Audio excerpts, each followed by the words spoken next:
5 years ago, the existence of dungeons was confirmed. They appeared simultaneously all around the world, spilling out massive amounts of monsters in the event that was later named the Stampede. 5 years later, in Hokkaido's largest dungeon, Chikuho, Haruki thought he needed to work harder because there were those who used adventuring to gain an advantage in job hunting. Then he saw a veteran of warfare and thought he might appeal as a company mascot. Haruki was on his way home. He thought that even though that area was mostly ruined, they were getting better, so he arrived home tired. He opened the garage to place his car and saw long stairs. At first he thought this place was a sinkhole, but later he realized that this was the entrance to a dungeon.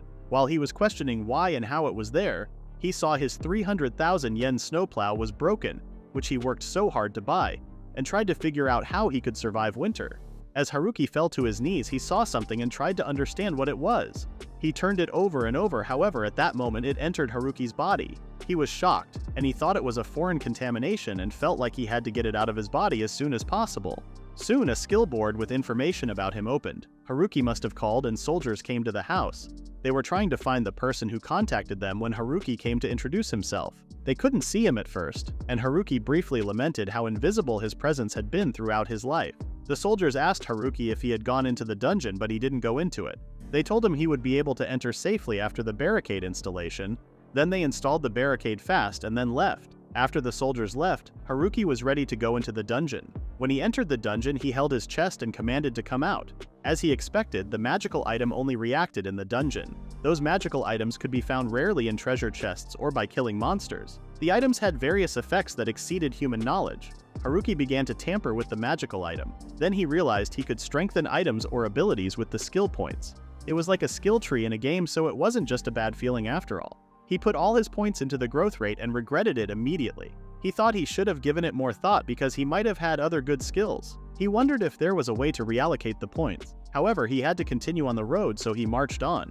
Once inside the dungeon, Haruki was surprised by the brightness of the walls. While he was staring at the walls, he saw a huge centipede, which was a beginner monster with a slow movement. Haruki thought since the centipede used its antenna to sense, it wouldn't be able to bite him if he cut them off. He then planned to kill it by crushing its head himself. He started to put his plan into practice. He managed to kill the centipede, but he was about to faint from exhaustion. He thought what a strange experience it was. Haruki thought that before more monsters came, he should harvest the area, and he also thought of using the centipede's shell as armor. However, there was more than one shell, and Haruki was thinking about what to do with them and how to carry them.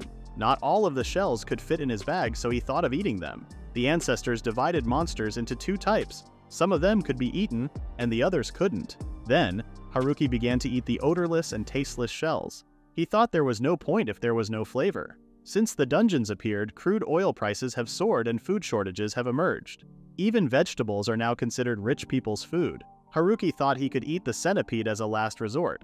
After killing the centipede, he returned home and took a shower. Then he sat in front of his computer and opened Naru, which is an adventurer experience website, especially for new adventurers like him. It was said that the survival rate increases just by visiting the site once. Besides, there was a wiki that summarized monsters' attacks and material collection methods, a bulletin board for exchanging various info and blogs that are updated and checked every day. Haruki thought it was rare to find a dungeon at home, so surely it would be popular. He wrote down his first experience, and 1 hour later he realized that no one read his first experience. After that, he checked the rankings of those who are the highest ranking in various points on blogs on Naru.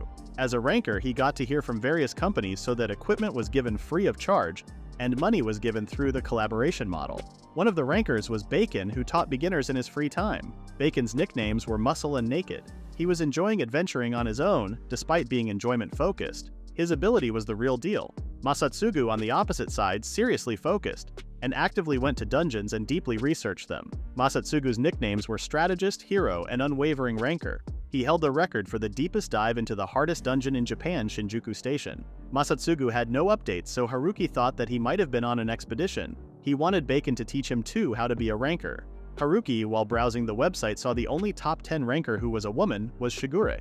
She had been training in a dojo since she was young and has never lost a fight. He thought that everyone was so cool but him. However, suddenly he thought that he had no time to feel down, so he decided to explore his magical tools. He believed that the tools would make him feel stronger, so he must have overcome that existential crisis. He went to the dungeon and he finished mapping the first floor, but while walking he stepped on something and it crumbled. When he looked up, he saw another monster and he managed to separate its head from its body with one hit. He felt like it was not his own body, but he was happy with that action. Even if he got better physically, he thought his strength would have maxed already, so he believed that he didn't really need to train basics anymore, and also wanted a new weapon too. Although he did not see another monster on the first floor, his level did not increase, but he went to the second floor to increase his skill points. The dungeon becomes more difficult the deeper one goes. It goes to first levels, middle levels, upper levels, and rankers. Only about 10% can go beyond the 10th floor and into the so-called middle levels. Since adventurers are freelance, not much info comes out on Naru about upper levels in order to reduce competition. Additionally, it is said that the size of the floors increases exponentially as you descend further into the dungeons. Haruki continued his adventure and he wondered what kind of monsters there were. Then he was faced with onions. He couldn't help with his tears and he had to go home. He had to monopolize in those times with monster vegetables. He planned to go to a weapon shop the other day, but before that he wanted to eat something at Katori's house. He took some onions to give him fresh onions. He gave those onions and wanted him to take them, thinking of it as thanks for always helping him out. Haruki said, after all, neighbors should help each other out. Katori, who was the owner of the restaurant, said that he used to pick those back in the day with his wife. After she was attacked by the monster, touching those onions brought back memories of her. He was truly missing her. After leaving the Katori's house, he went to sell the shells he took from the centipede. There were about 200 pieces and he wanted the shop owner to appraise them. When the appraisal was finished, there were a total of 216 shells, and those without scratches were worth 1,000 yen each, while those with scratches were 100 yen each. The total appraisal was 153,800 yen, and Haruki was okay with that. The money would be deposited to his IC card. Now, he had enough money for gasoline. The next station was a weapons shop. He started to look around and found a longsword that looked good, and a lot of people used it too. Going into the dungeon with that sword would make him feel like an adventurer more than anything else. However, he thought he definitely wouldn't be unpopular with a dagger. He loved one of the daggers, which was a werewolf dagger priced at 1 million, and he was shocked with that price. Then someone approached him, who was named Yudiki Akane, asked how she could help. Yuduki opened the case of the dagger for him to examine it more closely, but Haruki could not even lift the dagger. She told him that weapons made from dungeon materials chose their owner. She asked Haruki, since the middle class didn't work for him, what about the ones for the enterers? They were a bit expensive, but their performance was exceptional. Haruki found a silver wolf dagger and then grabbed it, and it wasn't that heavy, but it felt comfortable. Yuduki said that it seemed he was able to equip it. Haruki asked her if she was unable to sell the items that she could not handle. She told to Haruki that people came after receiving her item to complain about their appearance and cost. People were coming, accusing her of fraud, insulting her, and demanding a refund. Haruki mentioned that this could be tough, but the seller told him that she beat the people who came to her for refunds, implying that she did not send them away empty-handed. Haruki told her that he would never return it. Yuduki asked Haruki his level, and he said that he just started and was just an untalented person. However, she saw so many scratches on his armor that she found what he was doing was unreasonable. Yuduki came closer and said she didn't want him to die, then asked him if it was weird to think like that. After Haruki said that he didn't find it weird, she asked him to equip a little better armor. Haruki immediately decided to buy armor from her. He bought a centipede protector, a weird mask, and a silver wolf digger. After paying those things, he left, and Yuduki couldn't believe that she completed the day's quota. The cursed mask with bad miasma which Haruki bought was never bought, but she was able to sell it, and it wasn't even a magic tool. Yuduki thought Haruki was too easy. Haruki was happy that the silver wolf dagger shouldn't be able to handled unless by someone from the middle levels but him. However, he regretted buying so many tools. Haruki went to Chikuho Underground first floor. People were talking about the garage dungeon and he thought one day he would go to that dungeon's deepest level. While he was manifesting, his level went up and it gave him skill points. He believed he couldn't get them from outside the dungeon or if it was too easy. Haruki started to fight with monsters in the dungeon, but the monster that he just killed was so weak that he couldn't understand why it died that fast. He thought it might be because of the dagger that he bought.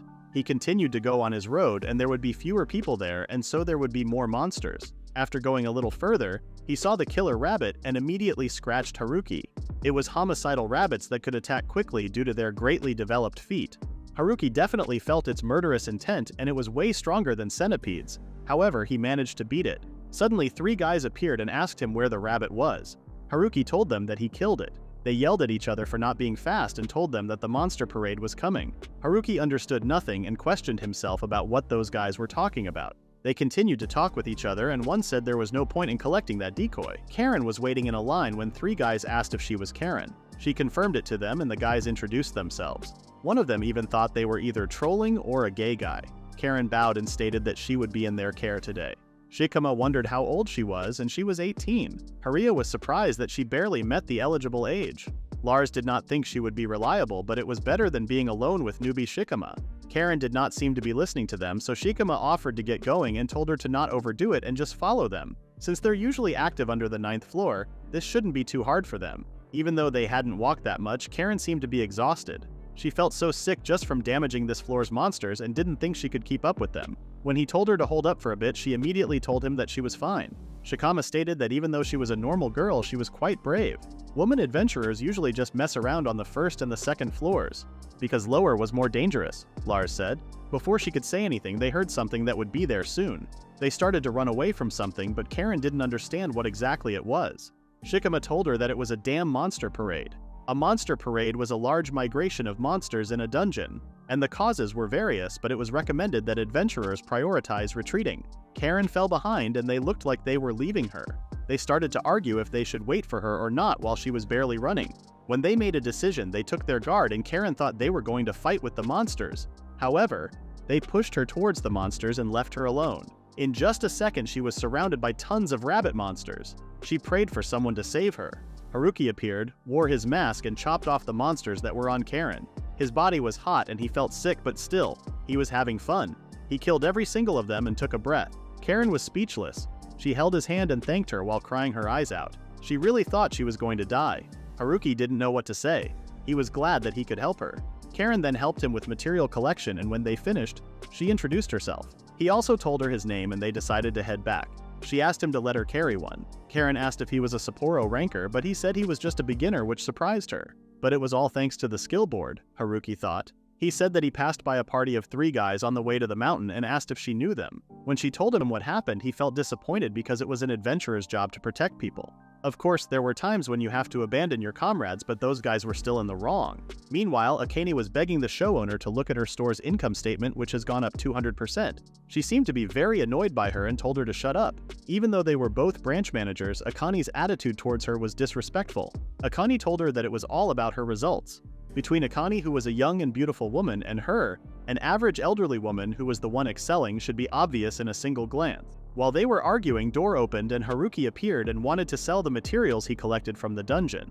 She was surprised that he managed to collect that many killer rabbit horns, which were around 100 of them. Killer rabbits were not a monster that a beginner could manage. Akane couldn't believe that he had taken down 100 rabbits in the course of an afternoon. The manager gave him his appraisal. She also asked him if he would like to use the team division feature. It was a future where the amount to be paid would be divided and then paid out separately by us.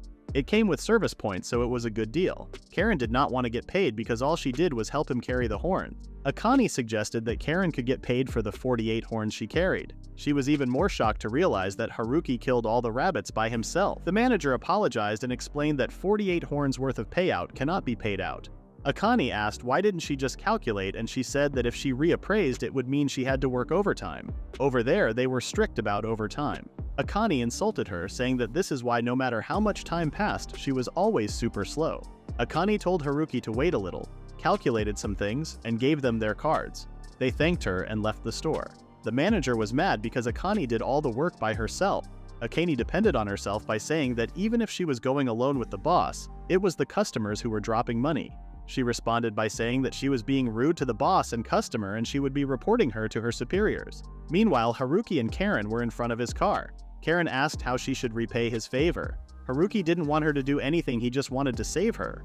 She refused and insisted that if there was anything she could give him, he should tell her. Haruki misunderstood her intentions and there was a silence between them. He wondered something and got into his car and took off. When he arrived at his home, he realized that he was wearing the mask all the time. However, while wearing it, he wasn't worried about anything, as if he was in a dream. At the Rugged Tavern, he was happy that he had finally been able to come there even though it was pretty crowded. While he was trying to drink, the people around him started to talk about a guy wearing a mask. They were insulting him without noticing that he was actually right behind them. Although they were actually insulting him, he didn't care and was just happy that he was seen by people he didn't know, and even became the topic of conversation. After drinking, he went to a hotel and wrote his blog about today's content. He then remembered that Karen had also mentioned to him that she was blogging. He found her blog, and the last post was about how she was saved by an adventurer. The next morning, the first thing he had done was to check his blog, and he had 5-page views and 3 bookmarks. He was thrilled by that because it was the first time he had been bookmarked. He then started to pack to go home, then dive into the dungeon. However, he remembered that going home would be bad as he needed to meet Karen. He thought about messaging her blog since it was difficult to find her on the streets. While he was looking around for her, someone tapped on his shoulder, and it was Karen. He was about to cry since she really found him even though he didn't have any noticeable presence. She mentioned that it was because of Haruki's mask. He realized that he didn't take off his mask again. Haruki then was about to her about the guys from yesterday, but they were already there. He told her to stay back and started to walk towards them. The guys noticed him and they started to attack each other. He tried to dodge his attacks but couldn't and got injured. While they were fighting, one of the adventurers got in the middle of them. It was the hero named Masatsugu. Haruki couldn't even see his sudden movement. Shikama, in a petty manner, told him that it was them who were messing around with them and pushed a monster parade on them. The people started to criticize him and Masatsugu asked if it was true. Haruki explained that in order to nurture Karen, those guys went into the dungeon with her and were met with a monster parade and they ran away using her as bait. Masatsugu stated that he didn't believe anyone but Shikama and his team were the ones who drew their weapons against human opponents. Shikama tried to defend himself, but two police appeared and asked if something happened. While they were talking to Masatsugu, Karen thought it somehow worked out okay. The police dragged them away without questioning them. Masatsugu turned and asked his name. He introduced himself and mentioned that his alias was Air. He wondered if Haruki was strong. Haruki did not expect that question and didn't say anything. He gave that kind of vibe because even now he was hiding his presence. He had hidden away in the dungeon for so long that it had become a habit, he claimed. Haruki actually agreed with him but didn't say anything again. Masatsugu also mentioned that his eyes were really good and got pretty close to him.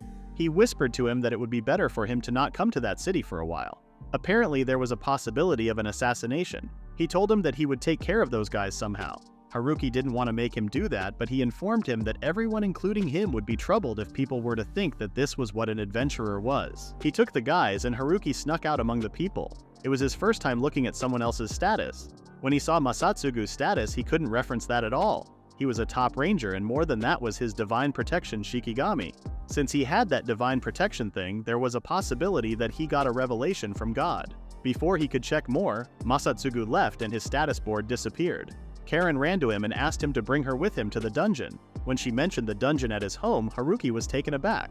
Karen verified that he called himself Air, and that he was the same person as Air who wrote the article named "A Dungeon Appeared in My Home." She insisted on coming with him and he told her that even if she came to his town, there was nothing there. However, a dungeon was enough for Karen. Haruki said it was far from there and her parents would worry. She got gloomy and said it was fine. Haruki gave up and they got into his car and started their journey. 10 minutes later, Karen realized that he was right. It really was the remote countryside. When they arrived at his home, Karen was surprised again that he had a dungeon inside his garage.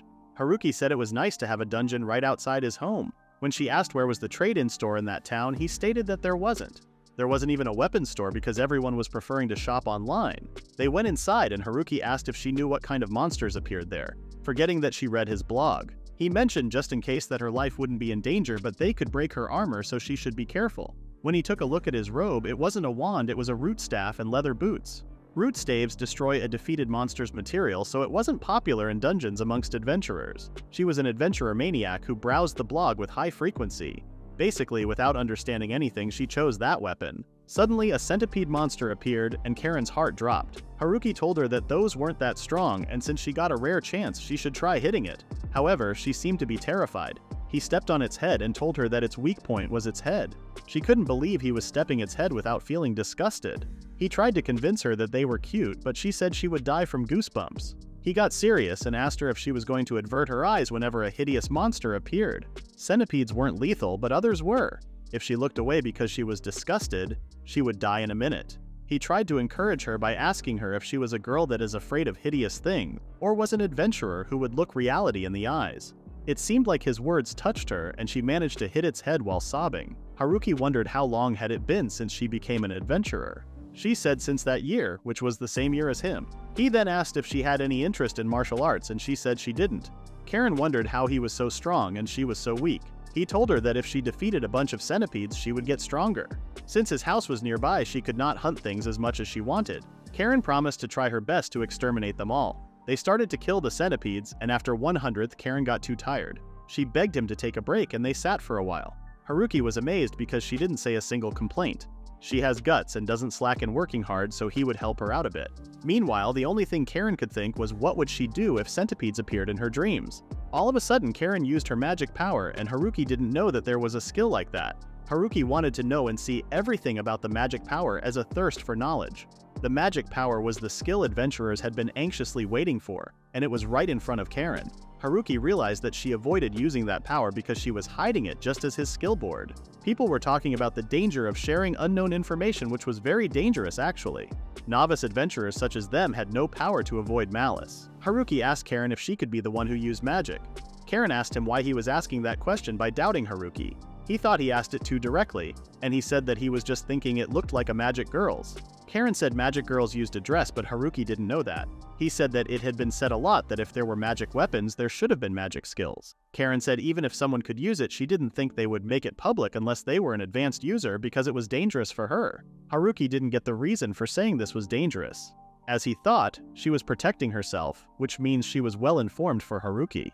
Haruki looked at the skill board of her and she seemed just a beginner. Her magic power was 1 out of 30, her magic compatibility was 1 out of 10, and her magic power manipulation was also 1 out of 10. There was a luck section, but it was 0 out of 5, and also as Haruki didn't have the luck section, he couldn't be sure if it was good luck or bad luck. He thought it might be that this together with magic power was her destiny in a certain way. It was a bet and he thought the press on the luck section. After that there was an earthquake and he had a bad feeling about that, so they decided to get out.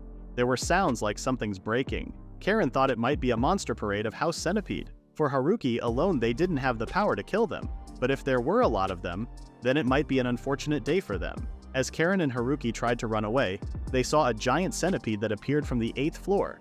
It had a high power to kill and it was poisonous. Not only was it fast, but it also had a high sense of smell.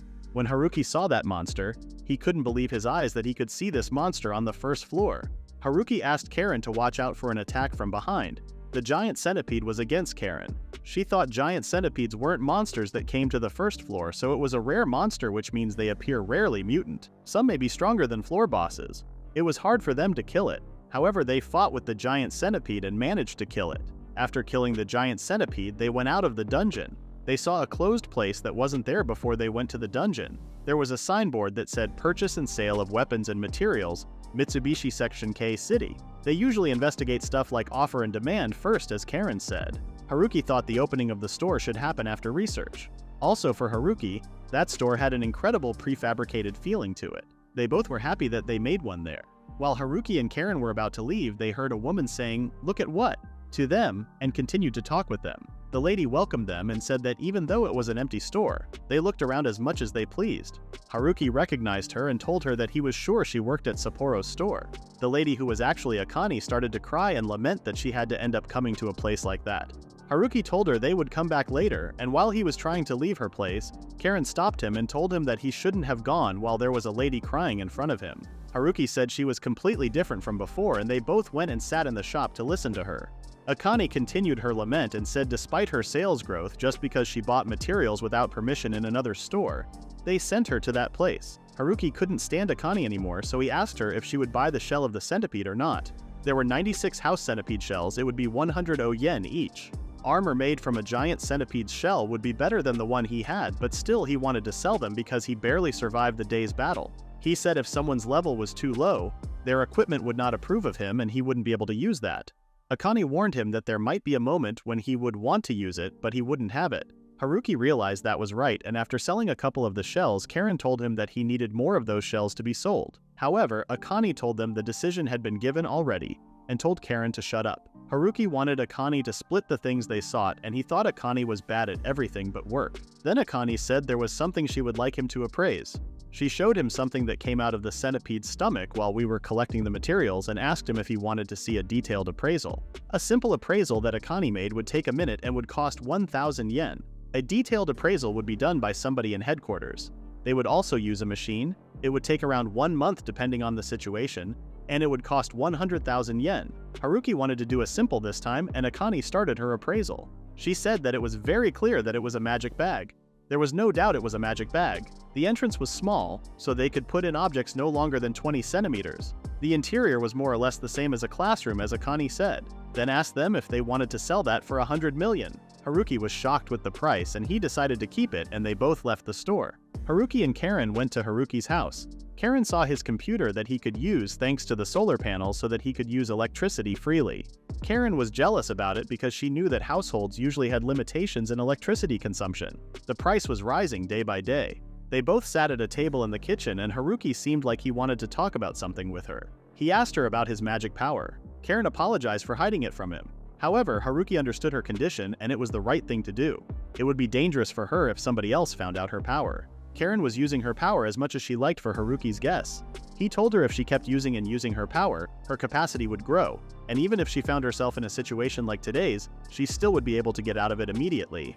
Haruki asked Karen if she could use her power right there, but it was hard for her to use her power outside of the dungeon. She didn't know how long she had been able to use this power. While she was walking in the dungeon, she had a feeling like I think I can use it, and when she tried holding her weapon in one hand, she saw she used a staff. It meant the magic power came from the dungeon for Haruki.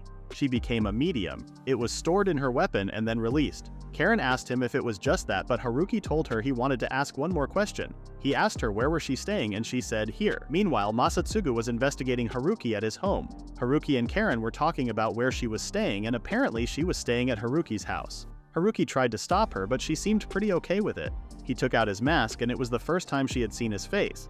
He asked if she knew where they were and she replied that they were at Haruki's house. But that was only the first half of it. That house was right in front of the dungeon. If a stampede were to happen, the house would be the first place to go through. He was the only adventurer in that town, and if she was incapacitated, there would be no one to protect her. An adventurer's job was to help people, and if there were two of them, one could watch the dungeon entrance while the other was prepared in a safe place in the case of an emergency. So he thought it would be better for her to stay at the town's hotel. The real reason he didn't want her to stay at his home was that rumors tend to spread fast in the countryside and it would blow up 100 times over. He would be seen as a criminal before he knew it. For 3 days, Karen and Haruki hunted centipedes in the dungeon. At the end of each day, they went and sold the materials. By the end of it, Karen had grown so much that she could handle 2 or 3 centipedes simultaneously. And for him, his skill with a dagger grew, and he had not assigned it any points, so it was a natural growth. A skill that can grow while hunting monsters was amazing for him. Karen killed the 100th monster and Haruki told her to leave it at that today, and they would take a break tomorrow. Karen asked if he had something to do and he said he wanted to level up too. She apologized to him for assisting her as support all the time. The next day arrived and he was preparing to go into the dungeon. It has been a while since he went solo, so he was excited. He passed the first and second floors easily, and on the second floor he encountered black raccoon monsters with high mobility and powerful claws. The raccoon was even faster than the killer rabbits, but that doesn't mean he couldn't get it. He managed to defeat around 100 of them and leveled up 6 times. His backpack was full of tanuki meat and he was excited to make a soup from them. He moved on to the 4th floor and faced with the floor boss, which was a giant raccoon. It didn't seem to have any minions. The raccoon started to attack him and he took off his knife and fought back. The fight was hard, but he seemed like he was enjoying it. When he defeated the raccoon, the dungeon started to shine and it was the sign of the first boss defeat. He was sure that he was supposed to obtain a special item when a boss was defeated for the first time. He then noticed that the boss was swallowed by the earth before he could collect the materials. The only thing left was a huge raccoon claw. He took the claw thinking he would ask for an appraisal later and moved to the next floor. There seemed to be no change in his points. He looked it up and saw that he did not get any points by defeating a boss or a monster. The only thing he could get points from was getting to a new lower floor for the first time. He noticed that there was something new in his skill board called imitation. He wondered if that was a combat style that generates spontaneously. The next floor was so pretty. There were some lighter green spots and he assumed that it must be difficult to do the plate making. He blamed his time working in a printing company. He saw a flower he had never seen before and a potato jumped out from the flower. He realized that he was in a wonderful dungeon with onions, potatoes, and meats. He was happy because he would be able to eat loads of rice and curry. The 4th floor boss was a giant potato flower and he wasn't able to get near them since they were throwing potatoes at him. However, just because it was a boss doesn't mean it had infinite bullets, so he decided to wait. The flower ran out of potatoes after shooting about 100, which he thought was pretty weak. When he was about to get his special award, he found something and immediately went to Akani's shop, but she said they were closed. He didn't insist and was going to Sapporo instead. She stopped him. Akane again couldn't believe he killed a lot of monsters again. She asked if he even got tired, and he actually was very tired. He then asked what were the results of the appreciation. The boss's claw was just a very big claw and could be turned into materials for a sword, but he wouldn't be able to use it. The other one was a magic iron. It was usually combined with a strong material when processed. It was extremely durable, so it was usually used to make items like a tsuba. He then asked what were the little ones. Those were stones, she said. He told her that those were a boss drop. She looked closely. told him that it was pretty hard and to the naked eye it looked like a potato. The price was 0, so she wouldn't receive them. She mentioned that if it wasn't a simple appreciation, it might turn out to be a magic tool. However, she told him that the jar he put the stones in was a super rare magic tool. The jar had the effect of multiplying one kind of thing put inside it. The amount it can multiply would vary depending on the material, but it goes from 100 kilograms to hundreds and hundreds of kilograms. If he were to put a bar of hold inside, it wouldn't matter how many he took out, but now it was just a container that generates trash. While he was regretting his life decisions, Karen was wondering if he was advancing in the dungeon. Haruki asked if he could put anything on it and how much he would get for it, and she said that it would be about 1 trillion. He was again feeling frustrated, and Akana told him to come back tomorrow since she would put some good stuff in stock. The next day, Karen greeted him and asked if they could go to the dungeon quickly, but he said they needed to go to the armor shop. They went there and Akane was talking with Kitori. She sent him off and turned to ask Karen why she was there alone. Karen told her that Haruki was in front of him. She was so relaxed that she didn't even feel his presence and told Haruki to not erase his presence that much and started to laugh. Akane was more relaxed than he thought. She then showed him the stock she got and told him to buy everything she got there. There were armor pieces. He asked if the boots were the right size and she explained that she measured his footprints. He seemed amazed by her. Karen tried on the boots and he grabbed the rod. She told him that the rod was from the dungeon. He assumed that it was a strong weapon, but she didn't know about that. Even with her level as an appraiser, its details were unknown. Haruki then asked Karen if she could lift that rod. She seemed to like the rod and he was kind of jealous that she was able to equip a high-level weapon like it was nothing. However, when she told him the price, he immediately told Karen to leave it. He stated that if she didn't tell the base price, he would go shopping in Sapporo. She told him the initial price, but after a long negotiation, he was able to lower it from 1 million to 35k. Haruki then tried the sword and it didn't cut. Akane told him that it was a cursed sword, but it was impossible because it wasn't sharp at all. She told him that the more monsters it kills, the sharper it becomes. It was a magic sword that got sharper and sharper. Haruki took his words back and was so fascinated by the sword that he couldn't even believe a god-tier item like that was in a place like that.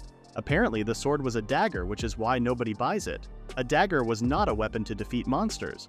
There were not a lot of adventurers as reckless and eccentric to use a dagger as a main. They agreed on a reasonable price, and then Haruki asked if he could place an order in that store. He wanted a knife for dismantling and medicine for adventurers. Akane took his order and told him that if there was anything else he wanted, he could let her know anytime. They went back to the dungeon, and while he was cutting the raccoons, Karen asked if he defeated the boss, and he thought she must have read it in his blog. She then asked if she was being a burden on him, but he said that he was just adventuring without thinking about it. Karen wanted to get stronger as fast as she could. Haruki could relate to her, so he encouraged her to hunt every single monster today. Haruki was pleased with how well they hunted raccoons together. Although he had been working alone in front, the tanukis were attacked from behind with magic. Collaborating with others was truly intriguing. After a while, Karen told him that it was good to be crazy about hunting, but he shouldn't do it to the point he collapsed. He collapsed in the middle of the battle and she didn't know what would happen and panicked. He apologized and told her that at any rate she got a lot stronger. The rod was way better transmitting magic than the other one. Karen interrupted him and scolded him again. Haruki then felt something and stood up. An earthquake was happening. After a few seconds it stopped and he suggested to get back to hunting, and they kept hunting for a while. After that, they took the materials to Akane and she seemed like she was getting sick of him bringing ridiculous amounts of materials every time. Haruki was trying to get back the money they spent there. He then asked if she felt the earthquake from a while ago, but she didn't even know it happened. It was something very sudden and there were no predictions and was unexpected, but that day, in dungeons all over Japan, stampedes occurred. In the middle of the night, while Haruki was sleeping, he felt something unusual and woke up trembling and sweating. He got ready and went to the entrance of the dungeon. Before he went there, he called the police about something weird happening inside the dungeon. The police stated that they would alert the defense forces immediately. The police got his name and told him that when they arrived, he needed to follow the instructions of the defense forces. He then called the hostel where Karen was staying and told her to come to the dungeon. As expected, Naru's accessibility had increased. Akane showed up and questioned why he was up so early. She had been checking the purchases and was confident that she had gotten his medicine for the day. He instructed her to sell all of them immediately, causing Akane to become bewildered by his sense of urgency. He explained that a stampede was taking place. She decided to leave there, but he stopped her. Haruki said even if she ran away, they would call her to help because she was also an adventurer. However, her residence certificate hadn't been changed and she thought it would be alright even if she didn't show up. In any case, he told her to sell him the stuff. Then, Karen arrived and said she was panicking since a stampede was happening. Haruki told her that they were still safe and tried to calm her down. Monsters were appearing in various places at different times. He instructed Karen to inform the defense forces about the situation when they arrived. He intended to confront the monsters and search for their leader. Karen and Akane were concerned about the danger involved in his plan. He acknowledged that eliminating the boss leading the monsters could be more effective than killing them all, especially if there were too many. He decided to go do some recon, and if it looked like he could defeat it, he would. Karen wanted to go with him. He refused and told her that she would be a burden. He mentioned that his presence was so small that only he could go through monsters without them seeing him. Karen was upset but accepted the situation. She also told him that he was forbidden from doing something as reckless as the last time. Haruki departed with confidence. Meanwhile, Masatsugu was fighting with tons of monsters and was ordering everyone to maintain formation. The level of those defense forces was very low, but they had a lot of adventurers so they could make it somehow. While fighting, he told people to go away since it was dangerous. After a while, someone named Bacon called and told him to learn about the situation. He told the situation in his place and asked about him. They were managing somehow, but mid-level monsters were starting to come out. Masatsugu asked where the other rankers were. Apparently, most of those he called to help were already there and only Shigure was on an expedition. He told him that he would send the strong members there. The phone call finished and he sent a few encouraging messages to his comrades. Haruki was in the dungeon feeling like he was in a midnight expedition. He still had 2 skill points. Suddenly a school of monsters was coming at him. It seemed like they hadn't noticed him, except for the silver wolves. He looked up to see if he could defeat them. He threw potato stones and realized that they were actually useful. Knowing that he can now focus on the silver wolf, he started to shoot the wolves with stones. After so many stones, he did defeat them but got super tired and fell down on his knees. Something approached to him and it was a werewolf. There was no way he could win against that, so he started to run, but the wolf got him. The wolf attacked him, bringing him down with its claws. Meanwhile, the defense team and the villagers were battling the monsters emerging from the dungeon entrance. It had been 5 minutes since the chaos began, and only the smaller ones were coming out of the dungeon, but their numbers were still significant. They were fortunate to have enough people for now. Karen knew that a stampede shouldn't be happening like this and wondered if it was because of Haruki. At that moment, she noticed that Kitori was also there and she told him that he shouldn't be there. Kitori didn't listen and didn't seem frightened. As an adventurer herself, she wanted to give her all to the effort. She had been all this time leveling inside the dungeon and she was not the Karen that couldn't do anything anymore. Suddenly, she noticed that the barricade people made to block the monsters was about to get destroyed. She thought she could do it with magic in that distance but stopped, because she was outside the dungeon. Before she could do anything, Akane appeared. She killed a bunch of monsters in a second, leaving everyone in shock. Akane then told people not to get distracted and fix the barricade at once. Karen was about to help someone who was injured and Akane threw a pair of gloves to her and warned her about touching a wound with bare hands. She should never do that unless she wants to spread an infection. Karen seemed mad at her. She told her that if she was defending the barricade like that in the first place, no one would be hurt. Akane told her to stop blaming others for her weakness and go treat some injuries. Karen was hurt by her words but tried to ignore them and asked her again why she didn't fight with everybody else. She explained that she was just trying to protect her store. It was at times like this that she hated having a store outside the dungeon. The injured man interrupted by telling Karen to get stronger until the next stampede if it bothered her so much. At the dungeon, Haruki was desperately trying to find a way to survive. Even if he somehow managed to escape, the monster would get out and kill everyone, which he cannot allow.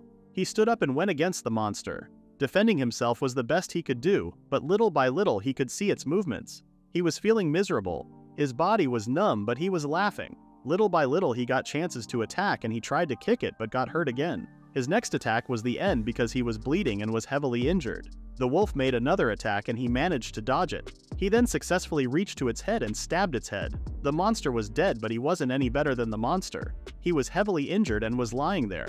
After a while he felt something heavy in his chest and when he looked it was Karen. She was sobbing and was so worried about him and thought he had been eaten. Haruki asked about the situation in the outside and she smiled happily. It was over. Everyone survived and cleaned up the place. Meanwhile, Masatsugu was trying to learn about the situation in Shinjuku and learned that it was destroyed. The soldiers were wondering how it ended so suddenly. According to the information online, everything seemed to end when the boss was subjugated. While they were questioning who killed the boss, Karen and Haruki came outside from the dungeon. The soldiers asked her if she was the one who did all this since the stampede ended after she entered the dungeon. She told them that Haruki was the one who defeated the boss. Haruki expected everyone to praise him, but people thought she was being modest. While Haruki was wondering why they insisted on denying his existence, he realized that his new skill was developed on its own. Karen was tired of the attention she was getting, so she called for help. Haruki then dropped the werewolf and told everyone that it was the boss. He left the dismantling to Akane and told her that he would like to make a few new orders with the materials. Akane looked at him as if teasing and remarked that the orders were very expensive and that he should make sure he had enough money. Haruki took Karen with him and returned to the dungeon, coming back with tons of materials just 10 minutes later. Akane asked if he was joking because gathering that much material in 10 minutes was extraordinary. Finally, Haruki proudly produced the Adventurer's Coupon. The Adventurer's Coupon was a promotion that gave the bearer an extra 5% of money. The next day, Haruki read the news about Shinjuku Station. The area around the station was now occupied by monsters. Despite the great adventurers there, the failure was due to a series of misfortunes. One was the absence of the maximum military. Another was the simultaneous appearance of monsters in 63 locations, and the sudden disappearance of Masatsugu's replacement, Bacon. As a result, other adventurers ran away to save their lives, and in the blink of an eye, the news spread across and Japan fell into shock and despair. Haruki thought about Masatsugu. He was a top ranker and he thought he would be okay. Even though he really cared, there was no way to go to Shinjuku. With their level, there was no way they could be of help. That was why the first thing they have to do was to get stronger and stronger. They then started to practice with potato stones until they both couldn't stand straight. Karen couldn't believe Haruki was human because it was so hard for her to shoot monsters like that. He explained that if she looked at where the firing nozzle of the potato plant was pointing, she could do it. He mentioned that he would understand if it was too much for her, but she immediately got up and told him that she would show him she could do it. She did manage to shoot the flower, but that was not what he wanted. Since she killed the potato plant before it shot anything, they wouldn't get any potatoes like that. Karen yelled at him, saying that he could make a vegetable garden with those potato plants, which gave him an idea. That night, he went into the dungeon again and took a bunch of potato plants. He replants the flowers in his garden with a barrier on them. He never thought about mass-producing potatoes. The soil it needed to grow was prepared, and for now he just had to wait and see. In the morning, he went outside to check the potatoes. The potatoes were all dead, which made him realize that they couldn't live outside the dungeon. One of the flowers seemed to be alive, so he put it in the jar and watched it glow again. That potato stone was an item from the boss, and it was from the inside the dungeon, which could mean the plants needed nutrients from inside the dungeon to stay alive. Unexpectedly, the plant nodded to him. He did not expect the day he could communicate with plants would come and asked it if it had a name. The plant shook as if to say no to him. Since it was a potato plant, he decided to name it Spuddy, which made the plant hit him on the face. He tried to come up with different names, but every time he suggested something, he got hit. Finally, he came up with the name Rarea, from Greek mythology, the god Rarea who governs the land. It looked like it liked it. After deciding on the name, he explained that there was a reason for bringing Rarea there was because he wanted to mass-produce potatoes. Rarea interrupted him by shooting him a withered potato. Because of him, it couldn't make fresh potatoes anymore. He let himself on the floor with frustration. In the next scene, they were at the dungeon and Karen asked if they should take a break since they had been hunting for more than 2 hours. He accepted it reluctantly. Karen had a feeling that his mind was somewhere else for a while now. She just hoped that he wouldn't forget to support her if they entered combat. When she looked at him, he was mumbling about some things which made her realize that his situation was serious. After they finished hunting, he was walking in his home with the same exact vibe.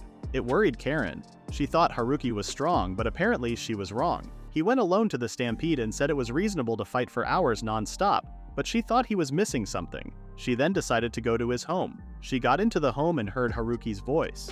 It sounded like he was trying to convince someone to do something, so she immediately assumed that he was living with his girlfriend. By the idea of that made her sick and she fell to the ground. Haruki heard the noises coming from the entrance and saw her lying there. When Karen saw Rarea, she asked if there was a monster there.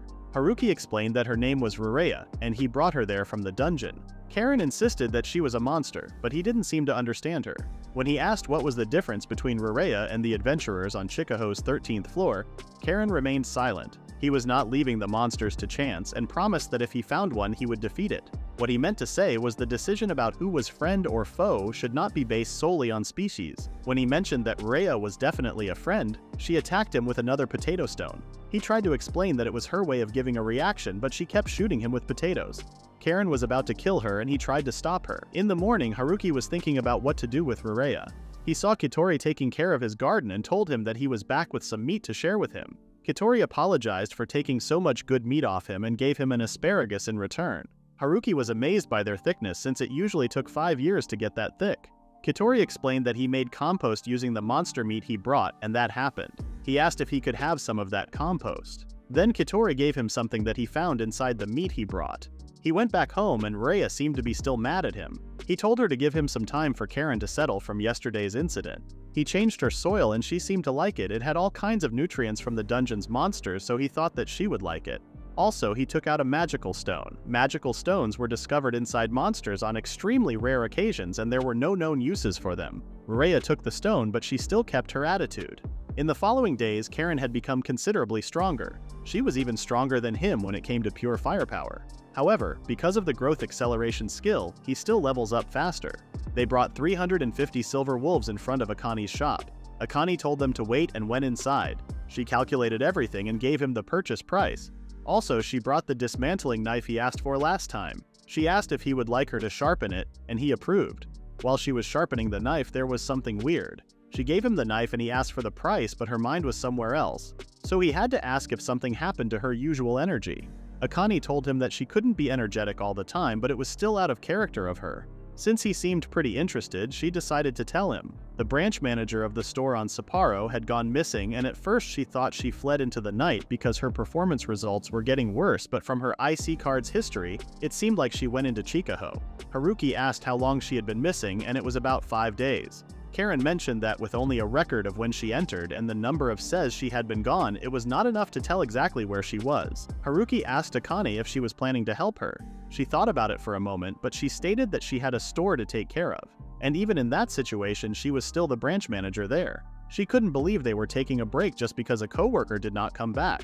They suggested taking a day off, but she had never done something like that. Akane asked if he would accept her adventurer request, but he said it depended on the details since it would be his first. She explained that she wanted him to search for the branch manager in Chikaho down to the 8th floor. They received a request from an armor manufacturer to secure silver wolf materials, and it seemed she entered the dungeon to meet that deadline. And in Chikaho, silver wolves appear between the 6th and the 8th floor. She had the feeling that she would be around that area. He asked about the deadline because it might be possible to find her before that and there may not even be any bones left. After all, it wasn't like searching was one of his strong points. He even doubted that he would be the right one for that job. Akane gave him 1 month and mentioned that she had a magic mag. She thought she would prepare to stay for that at the very least. When Haruki was about to accept it, he changed his mind and refused. He explained that he had a circumstance that wouldn't allow him to leave his house no matter what. But his words made her mad and she started to yell at him about how selfish adventurers were. Haruki told her that if she really wanted to save her, she should ask the adventurers in Sapporo. Karen suggested that if Haruki can't leave the house without Rarea, he should take her with him. Haruki was surprised because he thought she didn't like her, but Karen stated that as long as he said she was alright, she would believe him. Plus, she didn't want Akane to suffer like that. He accepted her request with a condition to pay the request fee and the rescue fee. Akane was thrilled and started to list the things she was covering for him, and it sounded too good to be true.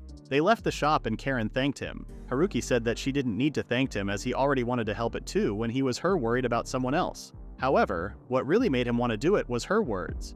They then head back to home to make their preparations. Meanwhile, Akane was relieved that somebody would go search for her beloved friend. The day of their departure had finally arrived, leaving Rhea curious about their destination. They were embarking on a journey to Chikaho's dungeon, a place Haruki hadn't visited in quite some time. As they sat in the car, Karen chimed in, mentioning that silver wolves were predominantly found on floors 6 and 7 of Chikaho's dungeon, suggesting that they might not encounter too much trouble initially. However, she cautioned that things could become different starting from the 6th floor, where various hazards like bear traps and pitfalls were known to exist. While not lethal on their own, getting ensnared in these traps could certainly pose a problem. Karen likened their dungeon experience to a sort of game, speculating that, from the dungeon's perspective, it might as well be one. She couldn't shake the feeling that a dungeon that spawned monsters with the intent to harm humans might have some ulterior motives for inviting people in. Despite his eagerness to dive headfirst into the dungeon and search for answers, Haruki decided to take a more cautious approach for now. He understood that it was a month-long journey to reach that particular floor, and Karen couldn't help but wonder if they would make it there in time. After driving for a while, Haruki stopped in front of a shop and told her to go in there. The shop had a bunch of products for adventuring. Haruki was excited to take a look at everything. Now that science had declined, the occult had definitely become mainstream. They didn't have scientific proof any of that works, but it was better to be prepared. He noticed some slimy eel in a barrel. There was also a note that mentioned that someone could get out unharmed, even though they were surrounded by monsters. The expiration day was 1 day after opening the seal. Just to be sure, he took 4 of them. He then found Karen looking at cheaps. Haruki didn't think that qualifies as a justifiable expense, but she seemed to like it. In the next scene, they were on the 4th floor in the Chocoho's dungeon. The 4th floor's boss was a giant killer rabbit, and its resistances couldn't even be compared with others. Karen never fought a boss before, so the next one was hers. The next rabbit seemed to be stronger than the one on the last floor, but he believed Karen could get it by herself. Just in case, he promised to help her if it gets dangerous. Karen closed her eyes and tried to focus. Her magic increases with her concentration, so it felt like her attack would be far stronger than his. He doubted assigning some skill points before going to the 6th floor. While he was looking at Rurea's skill board, Karen successfully killed the boss. But it seemed like something was wrong. She stated that she felt a little weird as she could see the dungeon and Haruki very clearly. She leveled up, so her sense must be getting sharper. It was not only her sight that changed, he also added a point to detection last night. When they went to the next floor, there were a lot of weeds. Haruki suggested to go check it out. The dungeon's hue was gradually getting richer. Something was coming, and Haruki realized that if their detection happened faster, they would not lose the initiative. Silver wolves attacked them, but they managed to defeat them all without getting hurt. They were different from the silver wolves inside the dungeon in his garage. Karen asked what they should do now, and he wanted to find the boss while exploring the area, and if it is difficult, they would turn back. They dive into the weeds and find a trap. Instead of avoiding the trap, Haruki jumped inside it without any hesitation. When Karen asked why he had done something like that, he explained that he wanted to know how the mechanism of the traps worked. They continued, and not so later, saw the boss wolf. It would be better if they had a shield, but at first glance there were 5 pitfalls, and it seemed like it would be very difficult to avoid them while fighting. Haruki debated if he should fight while trying to avoid them, but didn't think his power would be enough. After thinking for a while, he told Karen to promise to not tell anyone what he was about to do. She promised him without a doubt, and Haruki got Rurea out of the magic bag. While he was working on his plan, Rurea shot him in the head because he kept her inside a bag all that time. He asked her if she could take ammunition from that jar, and she did. He ordered her to shoot the boss with all she got when he gave her the signal. He counted to 3 and started to run toward the silver wolf. Rurea's shots were so strong that Haruki didn't even need to make any additional attack to kill the boss. He was amazed because she was a newborn. Karen knew that she wasn't that strong before, so she wondered how did she get so strong. Haruki made the decision to reveal something significant to Karen, the existence of a peculiar board. Karen found herself at a loss for words. Her curiosity piqued. Haruki went on to explain that when he used this board, it had the power to unlock the hidden potential within individuals. As the weight of this revelation settled in, Karen realized the enormity of what she was hearing. If the world were to discover the existence and capabilities of this board, her own magical abilities would pale in comparison to the potential consequences that could unfold for Haruki. It was a secret too immense to be exposed to the world. That's why he had entrusted her with this knowledge and asked her to keep it tightly under wraps. Haruki emphasized that he was confiding in her because she was Karen, and those words caught her by surprise, leaving her deeply moved by his trust and the unique bond they shared. Haruki asked if there was an ability she wanted to develop, and she immediately requested to put all 3 of those points into her magic power. He wasn't that sure about putting them all at once since her senses could change too much, but she still insisted. He gave up and did what she wanted. Karen felt her power and was so excited that she wanted to defeat the next boss. However, Karen got so strong that she killed 3 bosses from the 7th floor. Haruki had to tell her to hunt only small fries until she could control that power of her. He did not want to get involved and die. After 5 hours of hunting, they emerged from the dungeon with no sign of Uiso, and the chance of her being lower than the 7th floor seemed to grow. But Haruki understood he shouldn't rush. If they intended to get to the 8th story, there was even more incentive to create the proper foundations so that the treasure hunter didn't turn into a mummy. A boy had his estimate for the furs and fangs. After paying the total price, he would be adding the extra for him. Haruki, foreign calling him Air now, told the boy to divide between his team. The boy also mentioned that the items he ordered had been completed and asked him to stop by the armor store. When he went to the armor store, a lady welcomed them in a friendly manner, and she knew his name. Haruki wondered how everyone knew his name, and she explained that Akane Yutsuzuki told her that if a pervert in a mask appeared, he was her subordinate and requested her to be polite to them. Apparently they were enemies who fought to take each other's money. She then displayed the security equipment Yutsuki had bought for them. The equipment was from the Ichi series and was quite pricey. Centipede shells were used to make the breastplate. Haruki was overjoyed since the timing was perfect. As a result, Akane significantly reduced the probability of getting killed. Haruki inquired about the cost of the 2 items, but she said that it was a covered price. They sought several adventurers for assistance, but in the end, no one wanted to aid them, giving them an excuse for one reason or another. All the strong people were going to Shinjuku, and the rest wasn't even able to make it to the 8th floor. She started to cry and begged him to save her dear friend Uiso. Haruki promised to give it his best and they left the shop. Meanwhile, Uiso was in the middle of the weeds, heavily breathing. In the next scene, Haruki was looking at the last thing he posted on his blog about how he accepted a request to save someone from Chikuho, which had 14 views and 10 comments. The comments seemed like people were making fun of him, but he was still happy that he became an adventurer who gets comments from people. He replied to all the comments even though they were being rude to him and hyped up to work hard today. However, Karen wasn't giving him any opportunity to work hard on the dungeon. When he was about to comment on her attacks, she told him to leave the attacks to her. Haruki didn't say anything, even though he seemed upset. Meanwhile, Karen thinks that she is doing something that benefits him because he did nothing to get insulted so much. He was a little weird but was a good person, which is why she wanted to help him with her magic that had become that strong. They took a lunch break.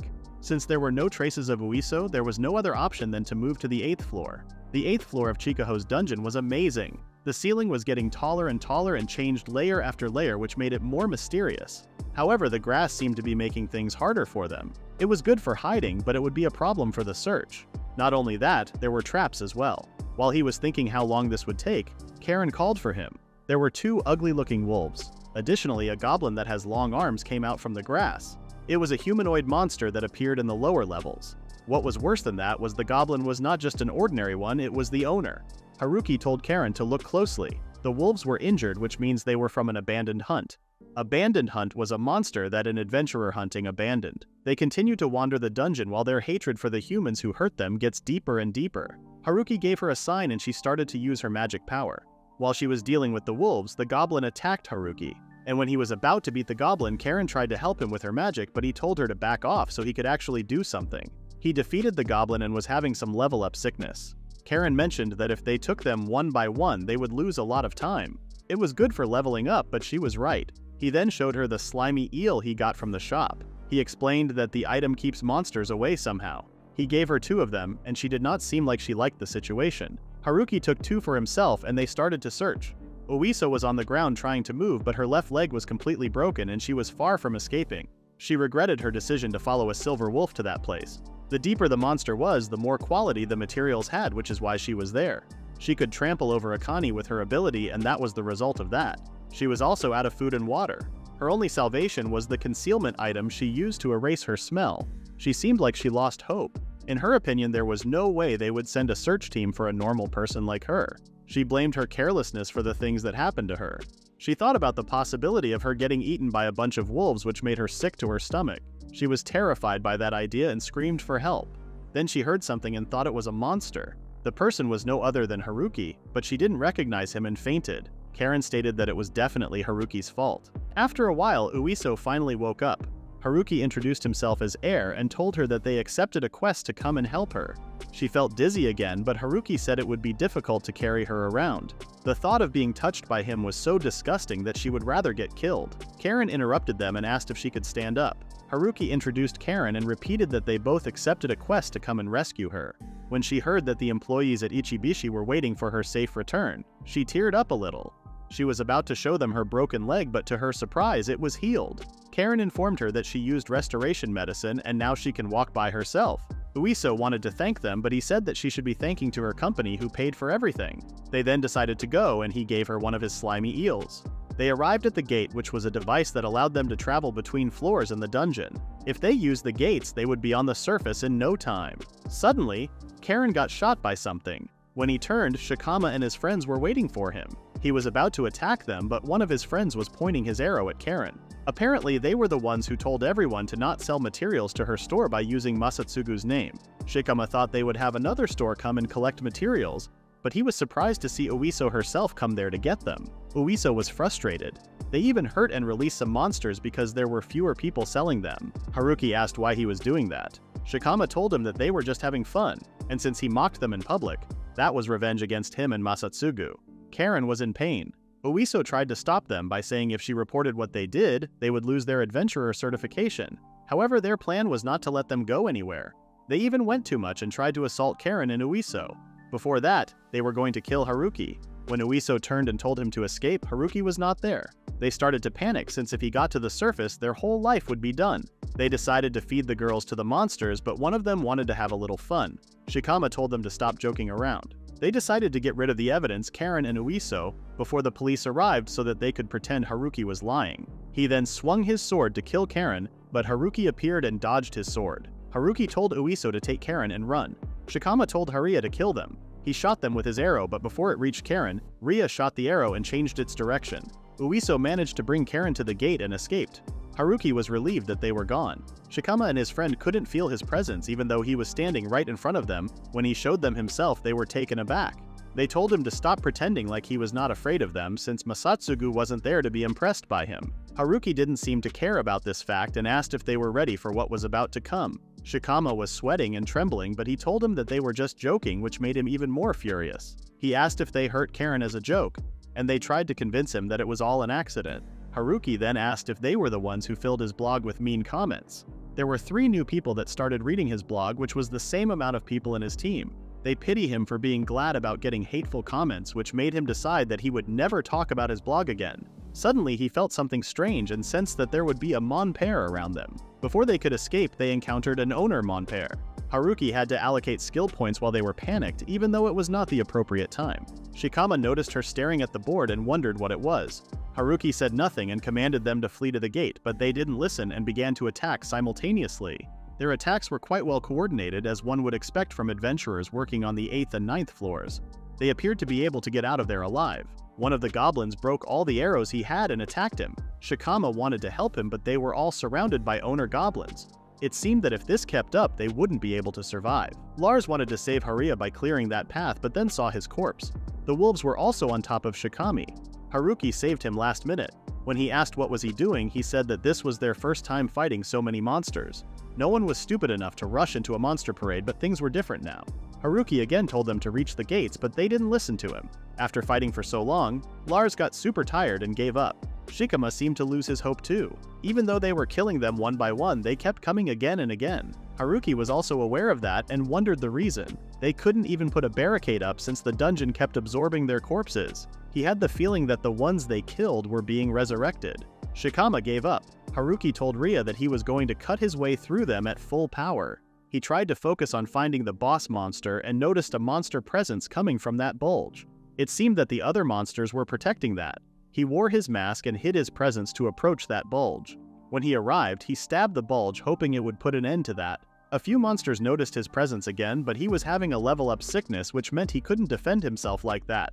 Ria shot all the monsters. He realized that the corpses weren't disappearing anymore, and there was no sign of them being resurrected. Meanwhile, police were at the gate to arrest Shikama's team and save Haruki.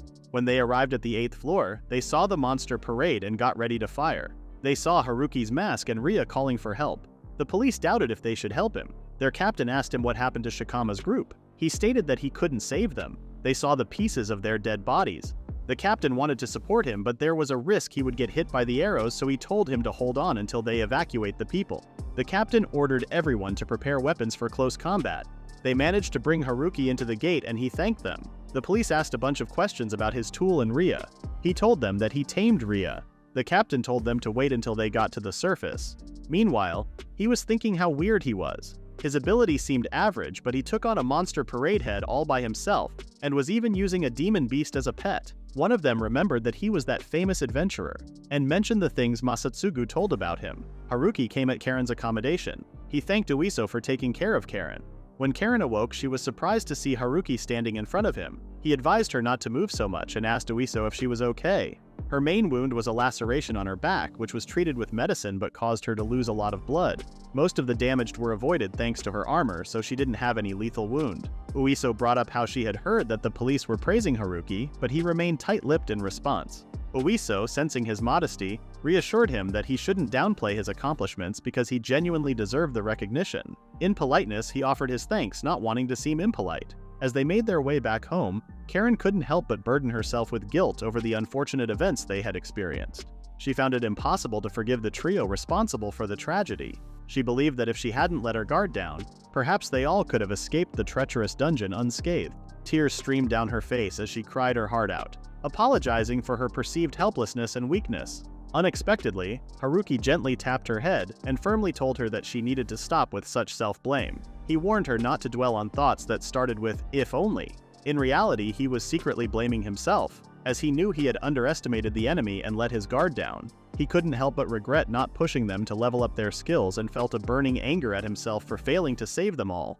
In a moment of shared resolve, Karen reached for his hand, and they made a solemn promise to each other.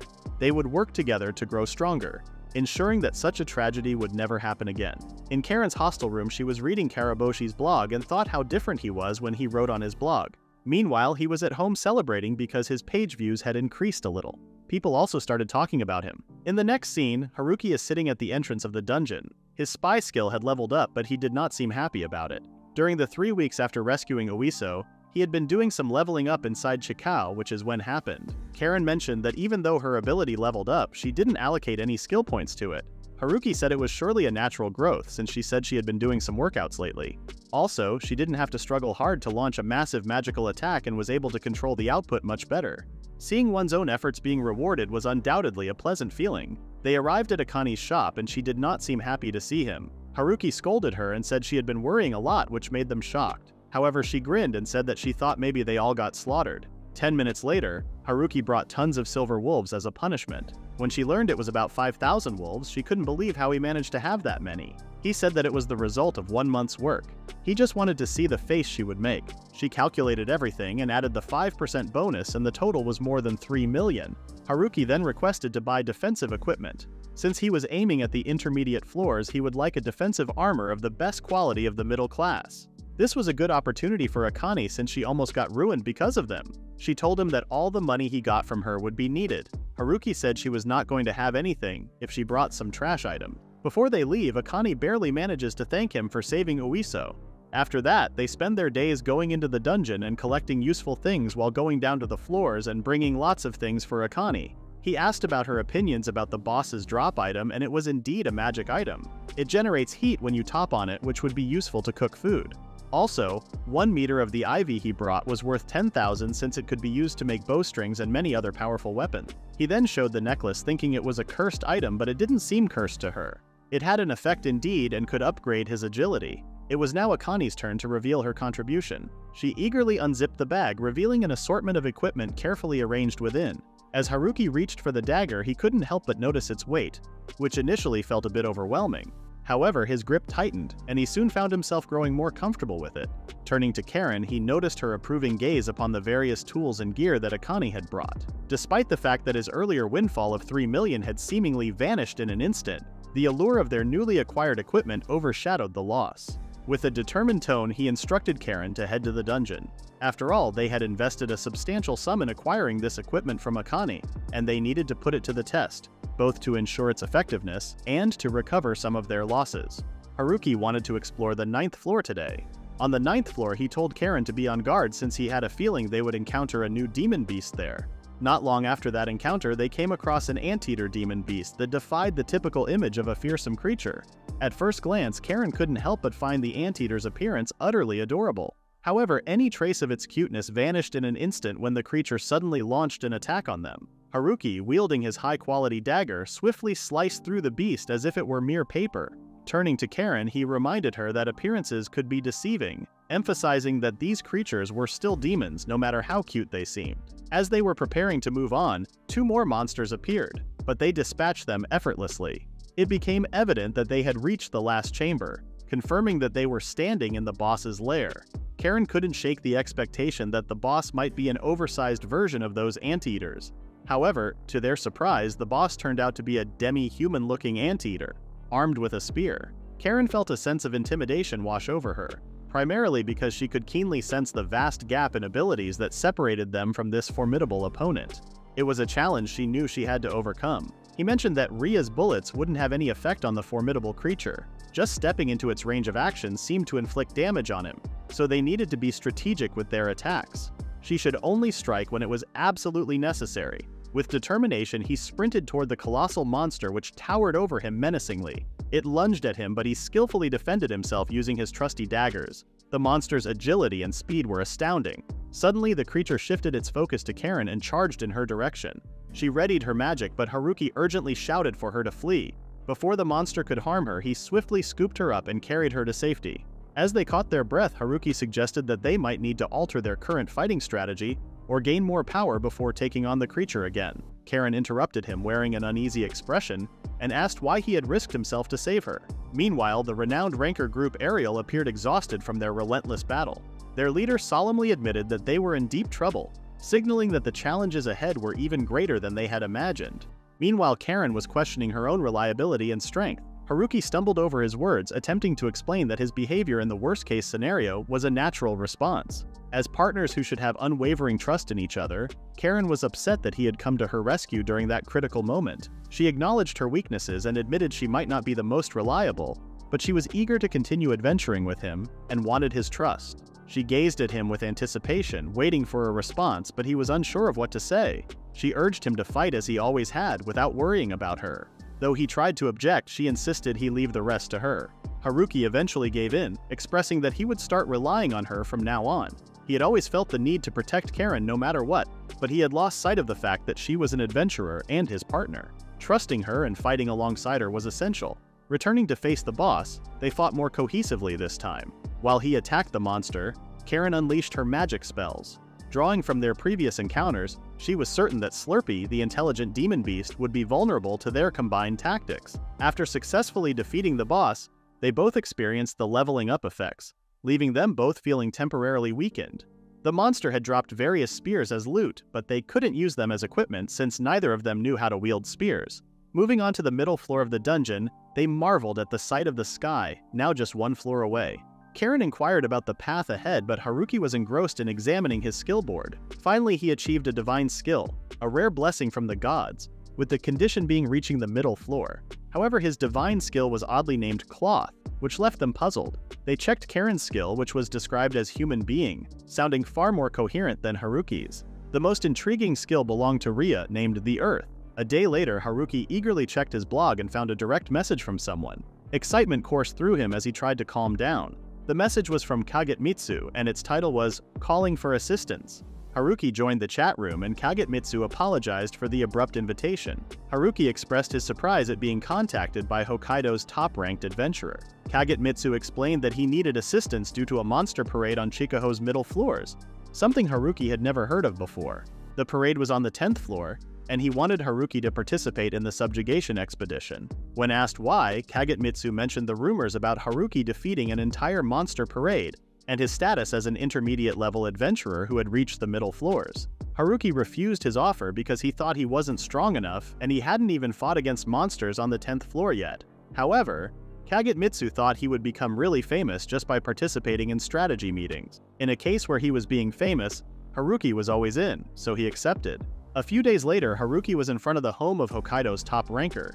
He rang the bell and introduced himself to the lady who opened the door. When he went inside, Kagemitsu greeted him and they met. Kagetmitsu was a handsome-looking man who was shining. Haruki felt like an ant in front of him. He introduced him to Ariel's members. There was 2 archer, Becky and Yoshi, 2 longsword user Van and Kagemitsu himself, and 1 spear user Doraneko. Haruki asked why were they acting strange, and he said that it was because of his mask. Kagemitsu heard about the rumors, but it was still scary for him to see it for the first time. He also mentioned how amazing his presence was so thin that it could not be noticed when he didn't have that mask on. But he was wrong.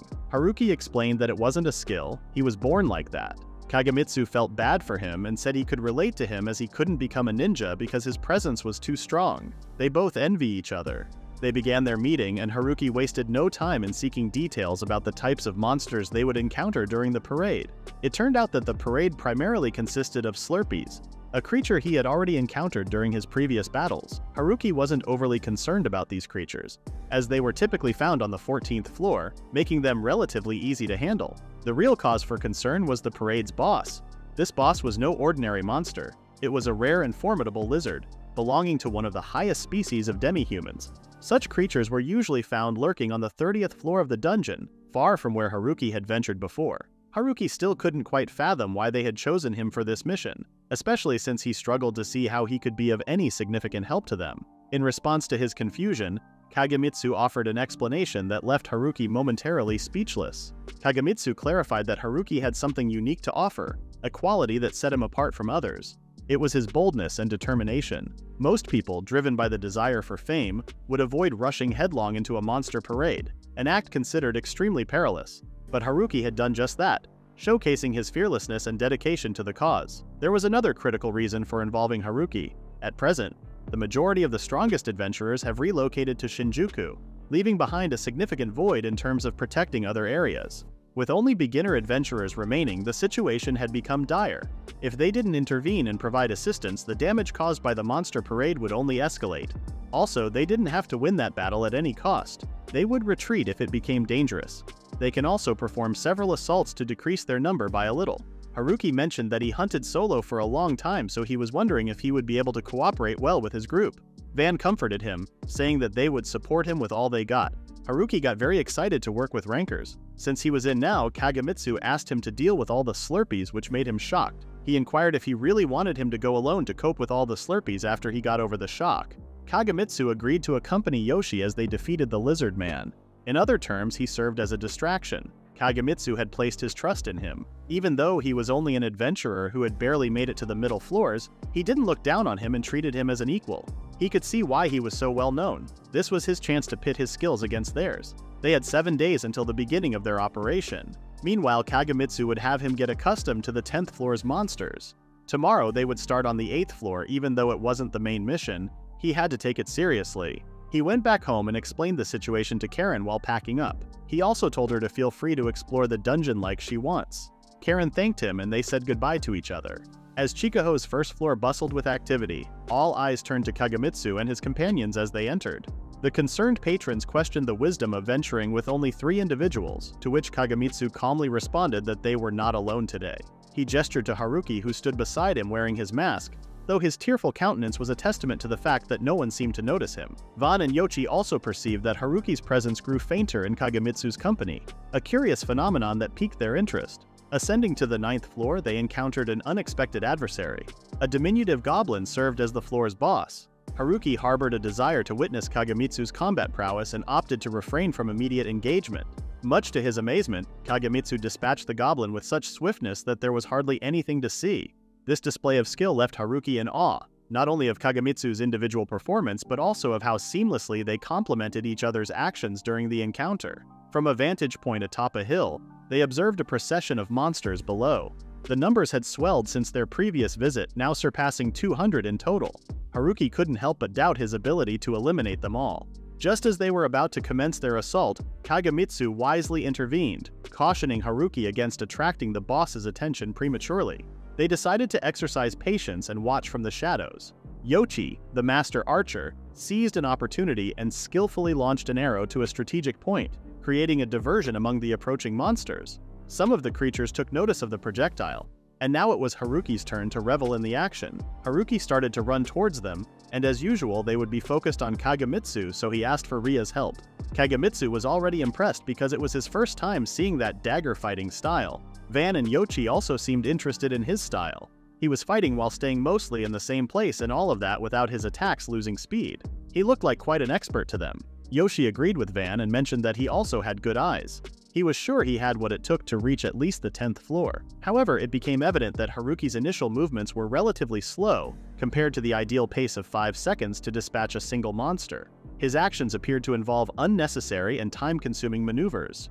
Kagemitsu, initially skeptical about Haruki's approach, was on the verge of regretting his decision to let him take the lead. As their concerns mounted, a sudden turn of events left them stunned. Haruki dropped to his knees, a move that initially seemed like a sign of fatigue or vulnerability. Concerned for their comrades' well-being, Kagemitsu and the others moved to assist him. But just as they reached out to help, something astonishing occurred. In a matter of seconds, Haruki unleashed a whirlwind of deadly precision, eliminating 3 monsters with swift, precise strikes.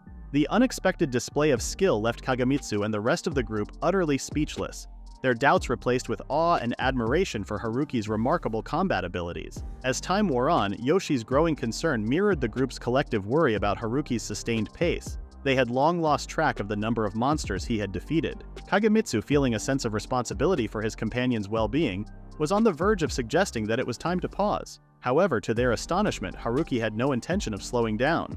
Despite his obvious exhaustion, Haruki requested another wave of monsters, a testament to his determination and the strange exhilaration he found in battling the horde. His relentless drive both puzzled and concerned Kagemitsu and the others. They couldn't fathom how he maintained such energy and enthusiasm. Witnessing Haruki's unwavering resolve, Kagemitsu decided to support him in this unexpected frenzy. Aware that Haruki was enjoying himself, despite the perilous situation, Kagemitsu encouraged Yoshi to draw more monsters toward their location before Haruki's strength gave out. Reluctantly, Yoshi released another arrow, causing the approaching monsters to converge even faster. To everyone's amazement, this injection of adrenaline seemed to supercharge Haruki. His movements became a blur of speed and precision, defying all logic and expectations. Kagemitsu couldn't help but marvel at the transformation taking place before his eyes. He was increasingly convinced that Haruki had become the linchpin of their strategy, an extraordinary force to be reckoned with in their quest to overcome the relentless monster parade. Kagemitsu went to check on Haruki and tried to demesmerize him by giving him some water. Then he explained his situation to him in case he was unconscious. Kagemitsu told him that he suddenly collapsed in the middle of the battle. Haruki apologized for it and told him that he hadn't fainted in a while. Until that time, he just had a team member adjust the combat time for him. Kagemitsu warned him not to do those kinds of things by himself again, because he thought Haruki might have died. After this little argument, Kagemitsu asked him what he was thinking. Haruki said he thought he had the knack to fight demi-humans, but he struggled at first with the range of his weapons. While he was remembering how they fought, he thought that he had to fix it to his own style. Besides, Haruki said that he could see a light if he concentrated on it. Kagemitsu was confused and asked if he wanted to head back, but Haruki had no intention to go back, so he said that he would hunt for some more. Kagemitsu told him that if he wanted to move forward, he would also go with him. Meanwhile, Van told Yoshi that he found Haruki scary, and Yoshi agreed with him. Yoshi said that he was glad that Haruki was friendly with them. Kagemitsu was talking about Haruki and said that the guy who introduced him as the adventurer to them came out, pushed some crazy personnel on them, and continued to hunt from 11 to 8.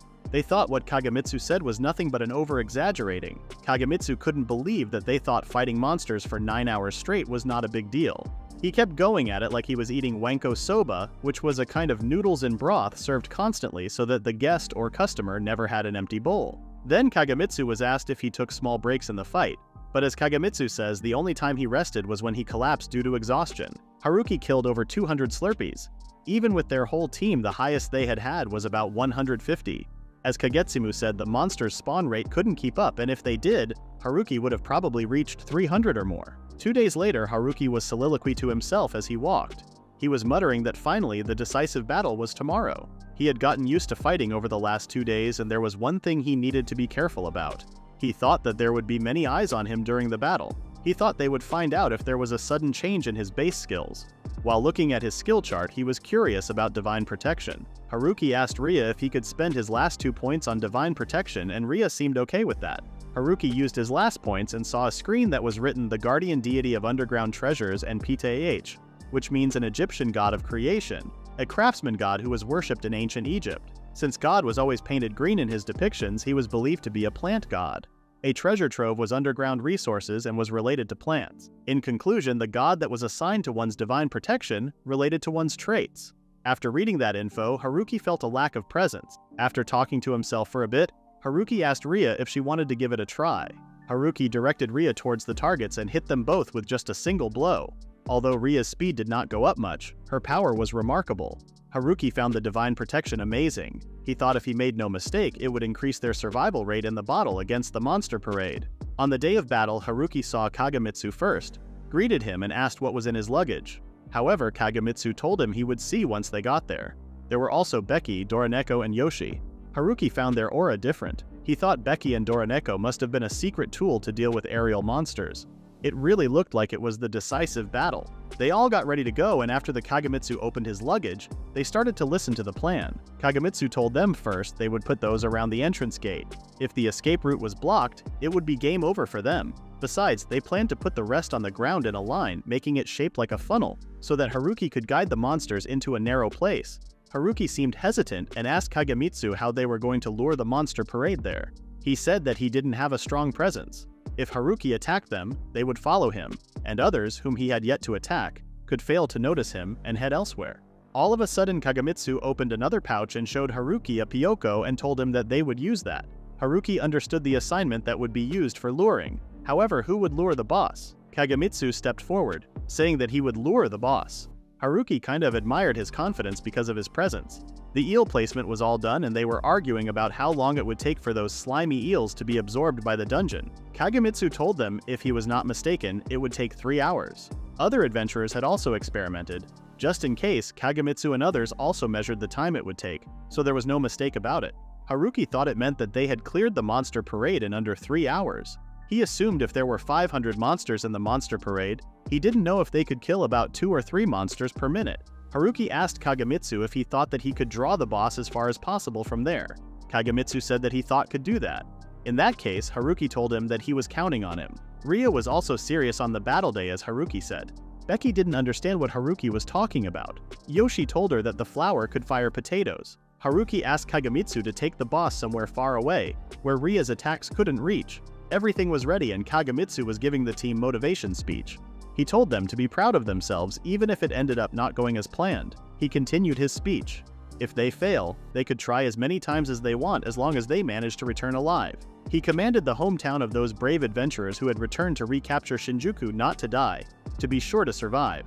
They all started to fight with the monsters. Kagamitsu left the first one to Haruki, but he couldn't use the Pyoko that was given to him. Therefore, he continued with Ria. It took about 5 seconds to defeat one of the monsters. Yoshi asked how many seconds would it last. They all continued to fight and Haruki was thinking how far he could push his body. Finally, the battle for Haruki was done, but there was no sign of Yoshi. Haruki thought he must have surely gone to help Kagamitsu.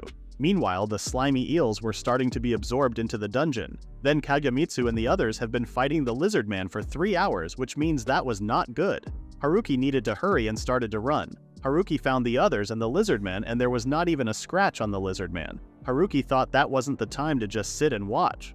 While Kagamitsu's skills, even after having raised several of his skills, his divine protection was still at 1, Ria's throwing ability had become something truly dreadful in her case. Haruki was thinking that the possibility of divine protection was far more effective than he had imagined. A single point could mean the difference between life and death. There was no room for failure. Kagamitsu tried a lot, but he hadn't been able to even scratch on the lizard man. He wondered if there was a difference between them and that 2 huge lizard man. He also wondered what happened to Van and Doroneko. Kagamitsu didn't want to die and also didn't want his friends to die. He thought he had no choice even though he was scared. He had never felt that way ever since then a few years ago. While he was at school, he was constantly stopped by people. He asked why they were following him. They said that Kagamitsu attracted a lot of attention, so they followed him and asked him to join the circle. They said they would like to go to Gokon sometime. After chatting, they grabbed Kagamitsu's collar. He didn't want to stand out, so he went from his hometown to Sapporo, but it backfired. He just wanted to live like a ninja, to lurk in the shadows. Kagamitsu at the battle time didn't want to stand out and didn't know what to do. Should he escape? He thought he knew nothing and he needed information. Were there any other insects? Meanwhile, he saw a kid in shock. There were people helping. The monsters were eating people, so Kagamitsu tried to take their attention to another way, but all of them were focusing on Kagamitsu. He started to run as fast as he could. He was scared to death. He was stuck and couldn't think what to do, but ran away.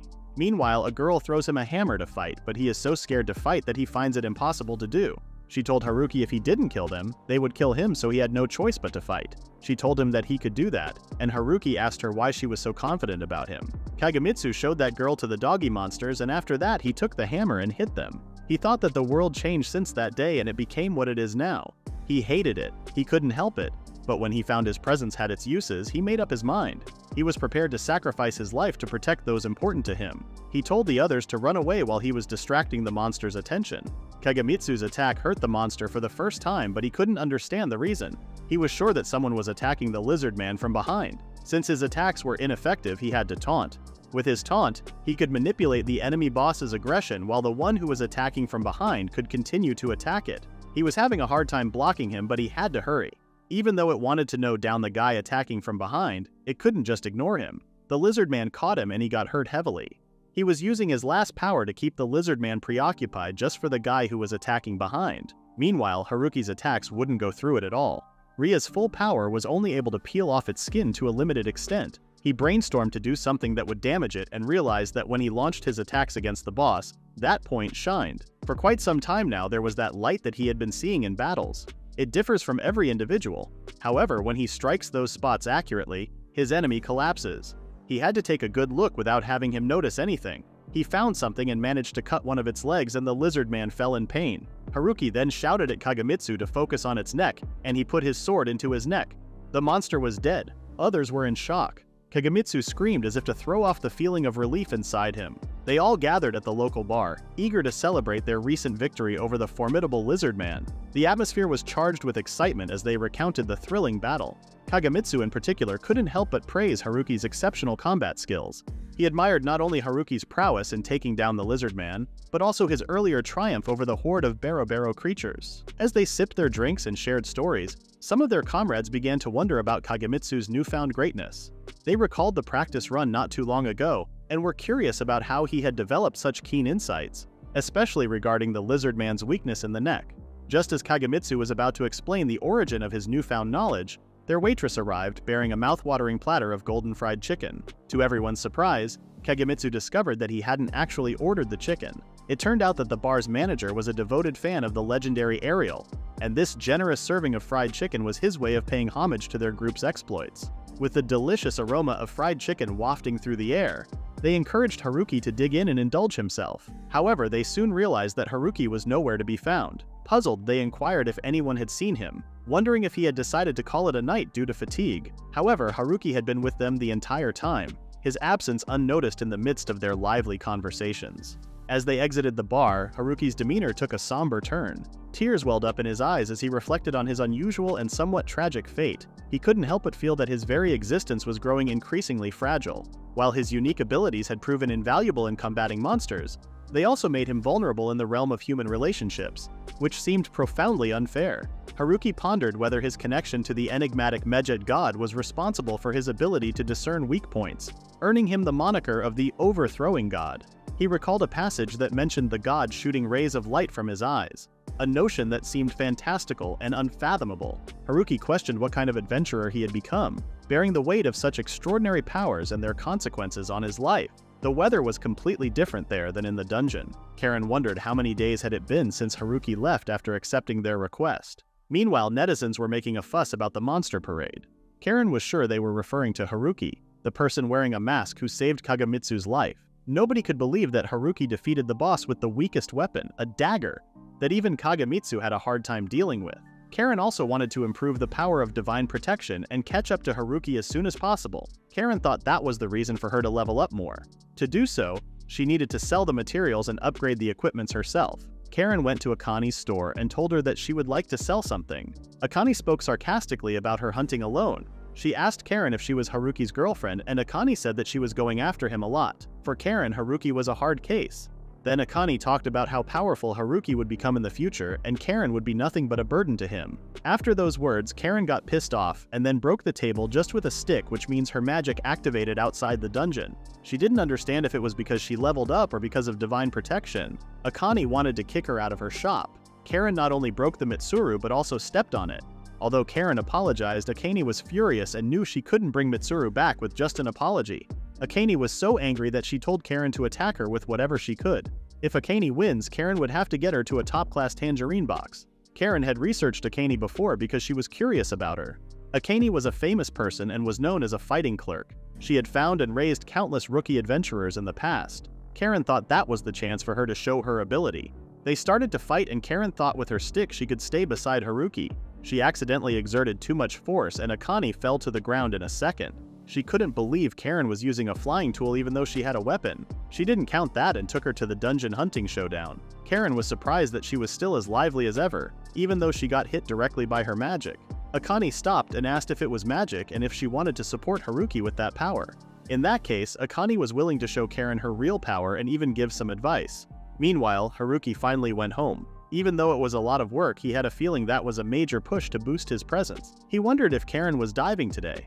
He wanted to follow her, but before that, he went to Akani's shop. When he entered the open door, Akani and Karen were on the floor sweating and trembling. He asked about their well-being, but they appeared too fatigued to respond, particularly Karen. She also noticed that Haruki had gotten stronger. She was on the verge of divulging something about the 10th level of the garage dungeon, but Akani intervened. Haruki desired to witness it himself, so he ventured to the dungeon. Akani trailed behind, supporting Karen, who was too anxious to walk unaided. He couldn't help but notice the equipment Karen wore, known as Banma, which led him to realize she was an employee of Ichibishi. Akane explained she had no alternative because Ichibishi didn't manufacture weapons of that kind. When he asked about its efficiency, she explained that a tonfa integrated with both offense and defense with jet engine blades was quite efficient. But he was wearing something weird as well. It was the Lizard Man's defense armor. It had a considerable defense against slash attacks. Still, it was a cloth-type equipment, so he should be careful about blunt attacks. When she asked how he got it, he said that he was the only one who could equip it among the members who were there, so he got it. Akane couldn't figure out what he was trying to become, and he said he only wanted to level up his rank. Haruki then asked why they came to the dungeon earlier, and she explained that it was because she had a fight with Karen the other day, and she was almost lost because she was shot by one of her spells. They then decided to have a hunting competition, but Haruki didn't understand why she started something like that. She explained that she decided to watch over Karen as she was a sponsored candidate for Ichibishi. Haruki was taken aback. He found it suspicious that a non-ranker adventurer signing a contract with a company, but it was because she was using magic. Haruki was counting on Akane as she would be taking care of Karen. He congratulated Karen even though it was frustrating for him. Karen was feeling sorry that she had to leave him when he helped her all this time. Haruki didn't mind that as an issue, and asked if there was any way she could help him, but she immediately refused. In his case, it was better to put his face on an ad balloon and send it far away. They arrived at the 10th floor and the girls wanted him to go first. He was wondering what happened to them to act like that, but the moment he asked, he was faced with the cause of their weirdness. A giant earthworm was standing in front of him, but all he said was how cute it was. He cut it in half without any trouble. Its skin was quite elastic. While he was killing it, Akane was about to get eaten by one of the worms, and he decided to save her. However, a sudden explosion happened, and it was Karen's lightning magic. Karen was feeling dizzy, and Akane was holding her when he stated that her magic was amazing. Karen asked if they were going to eat that worm, but it wasn't an earthworm, it was Lutz. It was a sea creature washed up on the beach the day after the storm. Despite its grossness, it was delicious. He offered some to Karen as the greatest contributor. Akane wanted to try some too, but he asked her why she allowed her head to be chomped in the first place when she was so strong, but Akane did not like bugs. While they were arguing, Karen tried the Lutz, and it was so delicious that she teared up a little. Akane wanted to try it, but there was no food for the ones who didn't work. The next day they were at the dungeon, and Haruki asked if that was magic from yesterday's thunder, and she guessed it was. He asked how long she was able to use it. Ever since the divine protection appeared, it somehow felt like she could do it, as she said. He then wondered why she wanted to show Akane her magic, but she wanted to keep it a secret. He didn't insist on anything and checked the skill board, which was updated. He mentioned that he found out that increasing your divine protection would make you stronger, so asked if she wanted to test it.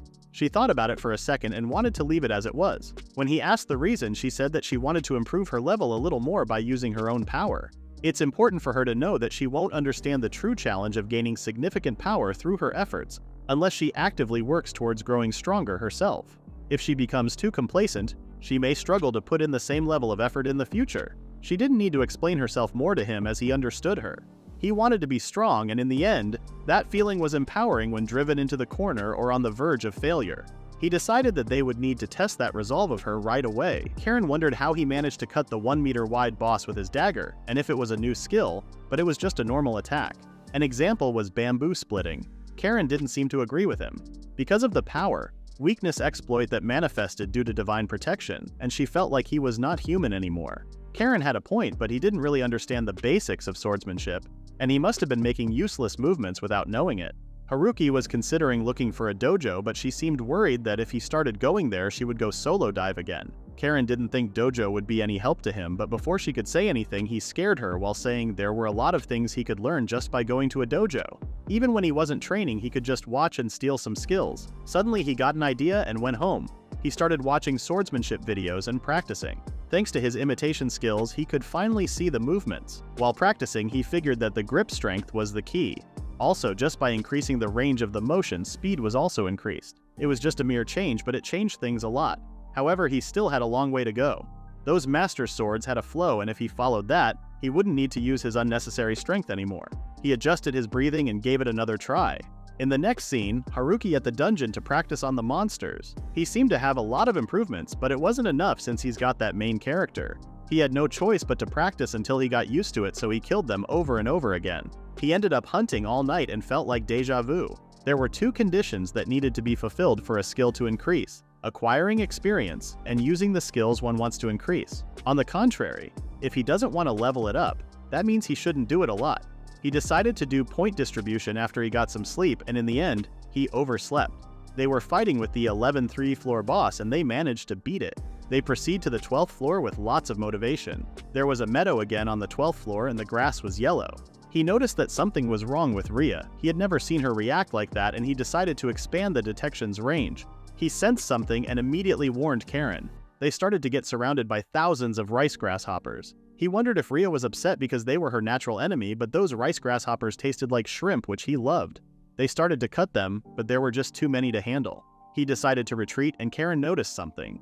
They were fighting for something, and when Haruki noticed someone, he immediately decided to use all his strength to defeat that herd.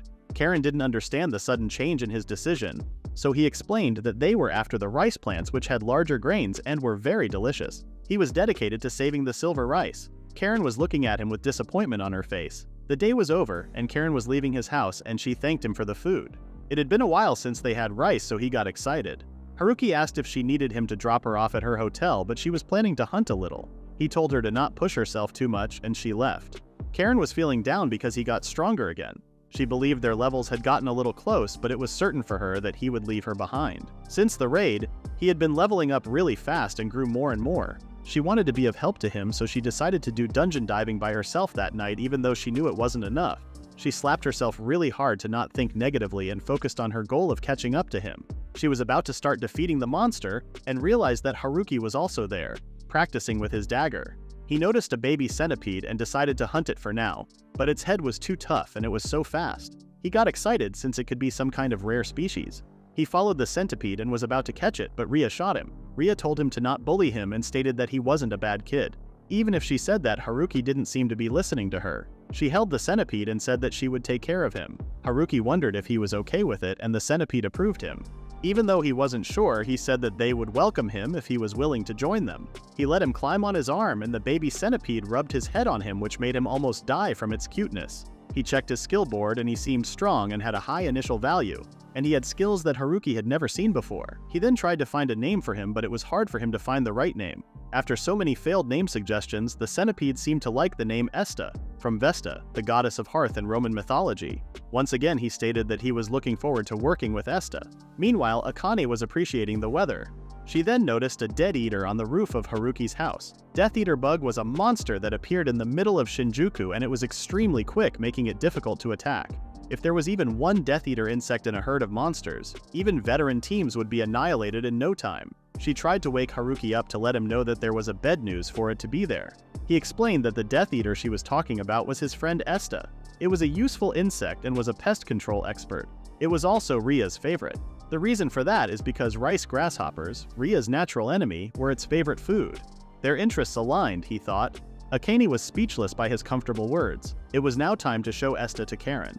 When she asked what happened, he explained that he recruited a new team member and he introduced her. Karen didn't seem to believe that thing would protect the house, and Haruki got defensive thinking she would think about wolves. The way Haruki got so defensive about his centipede showed that he actually wanted a wolf.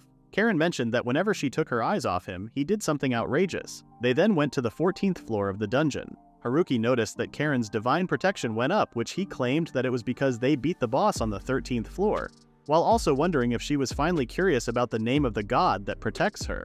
He asked if it was time they reallocate her points, but she refused, and told him to leave it as it was as she still wanted to do her best. He didn't insist on that and warned her about the traps in the area. The fact that there was water on the floor meant that aquatic monsters would appear. He wondered if there would be fish and frogs. Suddenly something appeared, but it was just a slimy eel. But they looked a bit different compared to the ones he saw at the shop. He cut them one by one and they brought all of them to Akine's house's front yard to have a barbecue. Akane was mad as hell, but he was sure she would like it when it was done. He offered some donburi and asked if she found anything about the boss on the 14th floor.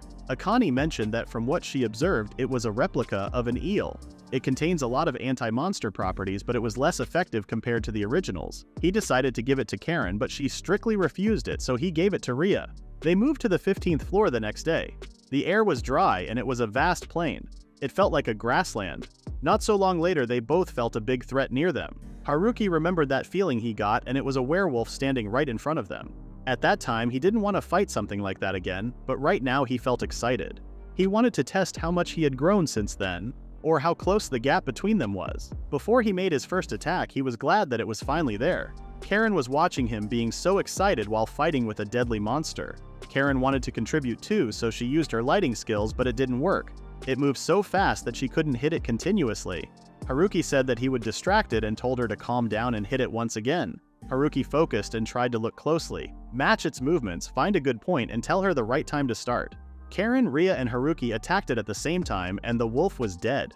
Haruki was amazed by Karen's good shot. They were so happy but couldn't celebrate it since level up sickness hit them. He was glad that there were no other werewolves around. After they were feeling better, Haruki suggested fighting them near the gate as some noticed the fight, so a couple of them had started to move. They killed a bunch of wolves and Karen seemed to get used to it. They had gained a lot of experience, a lot of materials, and got some training too. The habits of individual werewolves, their attacks, temperament, and movements differed from each werewolf. While trying to cope with them, they felt like they were fighting different monsters every time. That sounded pretty fun to Karen, and Haruki agreed. 1 week later, they were at the dungeon, and suddenly, the dungeon started to glow, and it was the phenomena that occurred after the dungeon boss was subjugated. If that was the case, they were wondering who on earth could it be. They couldn't believe the boss died on its own. They wondered if there were any circumstances that may have resulted in the phenomenon, but that seemed impossible to Haruki. Something was coming towards them. It seemed like a person, and when it got closer, they saw the top ranker Shigure. They were confused because there was no way she could be there. Haruki called for her, but she disappeared and appeared right in front of him in less than a second. Apparently, she was looking for him and finally found him. She asked if he was rumored as a mask, and he didn't even know about that. When he asked Karen, she said that she saw a little bit of it on the internet. He asked Shigure what kind of rumor she heard, and she explained that someone who cleared the monster parade by himself on the upper floors of Chikaho and subdued the middle-class monster parade together with Kagemitsu. It was indeed Haruki. He felt extremely happy that a top ranker heard of him. She described someone who had a mask that floated in the air, carried a plant on his back, used a familiar tentacle, and repelled monster attacks with his scaly body, but that didn't sound like him, so he denied it. He hoped her to be wrong, but Karen said that the description fit him so well. While he was in a breakdown from the rumors he had heard, Shigure asked if he would indulge in a game with her for a while. In the next scene, they were trying to spot a place to fight. Karen was still shocked that he really agreed to fight with her. He couldn't refuse since she had come all the way here for him. However, she reminded him that fighting between fellow adventurers was prohibited, but it was fine since they would make it like a game. Also, to fight a top ranker like her was a once-in-a-lifetime opportunity. The sword was the famous Blood Sakura. Haruki found the sword so cool as its radiance and cutting style make one's heart fall into the dark side. Moreover, only professionals use katana. It shows the user's high skills from the way they handle it. Shigure stated that the name was randomly given by her teammate. However, she did not dislike it. Haruki seemed super excited and left the start signal to Ria. The fight wouldn't take long, but he would like to see Shigure's movements. Even if it was just a little, he wanted to copy it. Ria shot towards the sky to give the start sign, and Shigure was already at his throat before the stone Ria shot landed on the floor. He lost, and it wasn't even about copying anymore. She was on a whole other level that he couldn't even see anything. Shigure wanted to do it again and told him to get up. Even though he didn't notice, Haruki reacted to her first attack. Until now, not even Masatsugu could react to her Shukichi at first glance. On the other hand, not only did he react to her Shukichi, he tried to catch it with his short sword and dodge it. If that sword had reached her the second he saw her strike, it would have been her who would have lost. That was why she wanted to confirm it herself. She told him to have a good match. Karen was watching them fighting, and the difference between their abilities was overwhelming and wondered when their game would be over. Shigure seemed to be getting tired too, and Haruki finally stopped her strike. She knew that Haruki was able to keep up with her movements. Haruki fell to the ground because he got so exhausted. Shigure had been studying the area of drawing one's sword, cutting down one's opponent, and sheathing the sword afterward since she was a child. She became an adventurer to improve her skills. She had been using heavy swords in order to freely improve her skills. The dungeon was the best place to strengthen her body and improve her physical ability. She quit the team, which was located in Chiba, and decided to go on a journey to gain more practical experience to reach the very heart of swords. During her journey, she overheard some rumors about the masked adventurer, the one who broke through the upper floor in Chikaho and the monster parade alone. She asked people to tell her more about that story. It piqued her interest. She wondered why there were rumors about him and why Masatsugu knew him, but after fighting with him over and over again, she understood the reason. She bowed to her while sweating and trembling in exhaustion and wanted to fight it again. The sun rose and they fought over and over again until Haruki fainted. Karen was worrying about him, and Shigure spilled some healing potion in his face, but he didn't want her to waste on someone like him. Shigure smiled, saying that although she hit him with the back of the sword, she could strike him too hard, so she wanted him to consider that as an apology. Haruki stated that he learned a lot from the game they had played and thanked her. She also thanked him as she had a lot of fun. Before she left, Haruki asked if she still couldn't get back to Tokyo and she approved him. Haruki wondered if she would also be participating in the Shinjuku recapture operation. After a few seconds of silence, Shigure asked what was that in a scary manner. They sat and Haruki explained to her the situation. She didn't know anything about that and felt embarrassed. He showed her the things on the net and told her that Masatsugu had rescued Bacon, and she may catch a train to Shinjuku to meet up with them. After thinking for a while, Shigure wanted to stick to her real plan and decided to go to Chikaho. She was sure that if Masatsugu was there, it would be fine. Haruki thought it would be better to have more people, but she didn't think there would be any need for her as Masatsugu was already an expert. Karen remembered that Shigure and Masatsugu had a practice match and Shigure had won, but Masatsugu was better when it came to clearing a dungeon floor while Shiura excels in fighting against other people. If those two worked together, it would be possible to subjugate all monsters in Shinjuku rather than just recapturing them. Shigure left them wondering if she was okay. Akane came and made fun of him for getting thrashed by Shigure. Haruki asked what she was doing and she explained that she was preparing for winter and Kitoro was also there. She wanted to offer him something but he ignored her and they started to walk home to prepare dinner. Akane stopped him and apologized for provoking him. When he asked what she wanted, she said that she had a request for him. Her request was to collect thermal stones from Nakatsunai Dungeon. Haruki asked why didn't she ask the adventurers in that area. She said that she wanted to, but most of the adventurers were going to Shinjuku. Because of the operation to retake Shinjuku, the requests handled by intermediate adventurers were being delayed. She wasn't saying that retaking Shinjuku was a bad thing, but at the same time, they must also avoid the shortage of the thermal stones. Thermal stones were indispensable for armor crafting.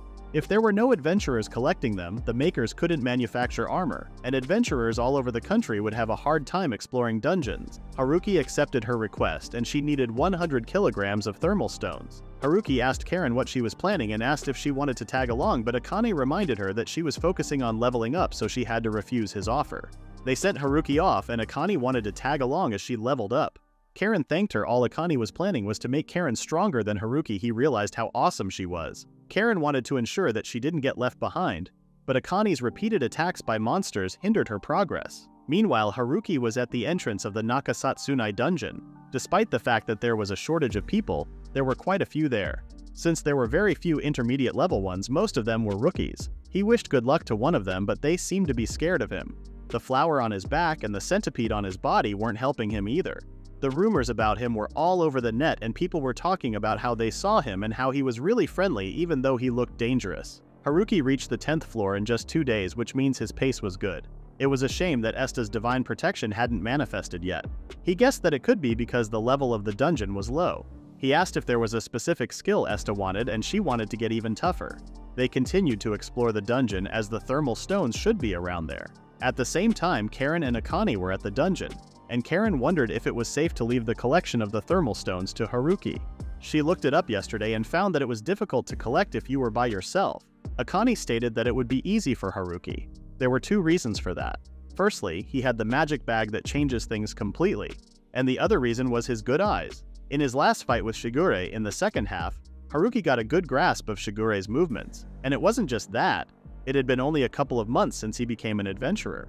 It would be impossible to see through Shigure's first move like he did. Shigure became impatient after being seen through. Little by little, he imitated her movements, so it would be a piece of cake to distinguish stones with those eyes. It was a normal request where he went about collecting thermal stones and then placing them on the counter where the rest was handled by the clerk.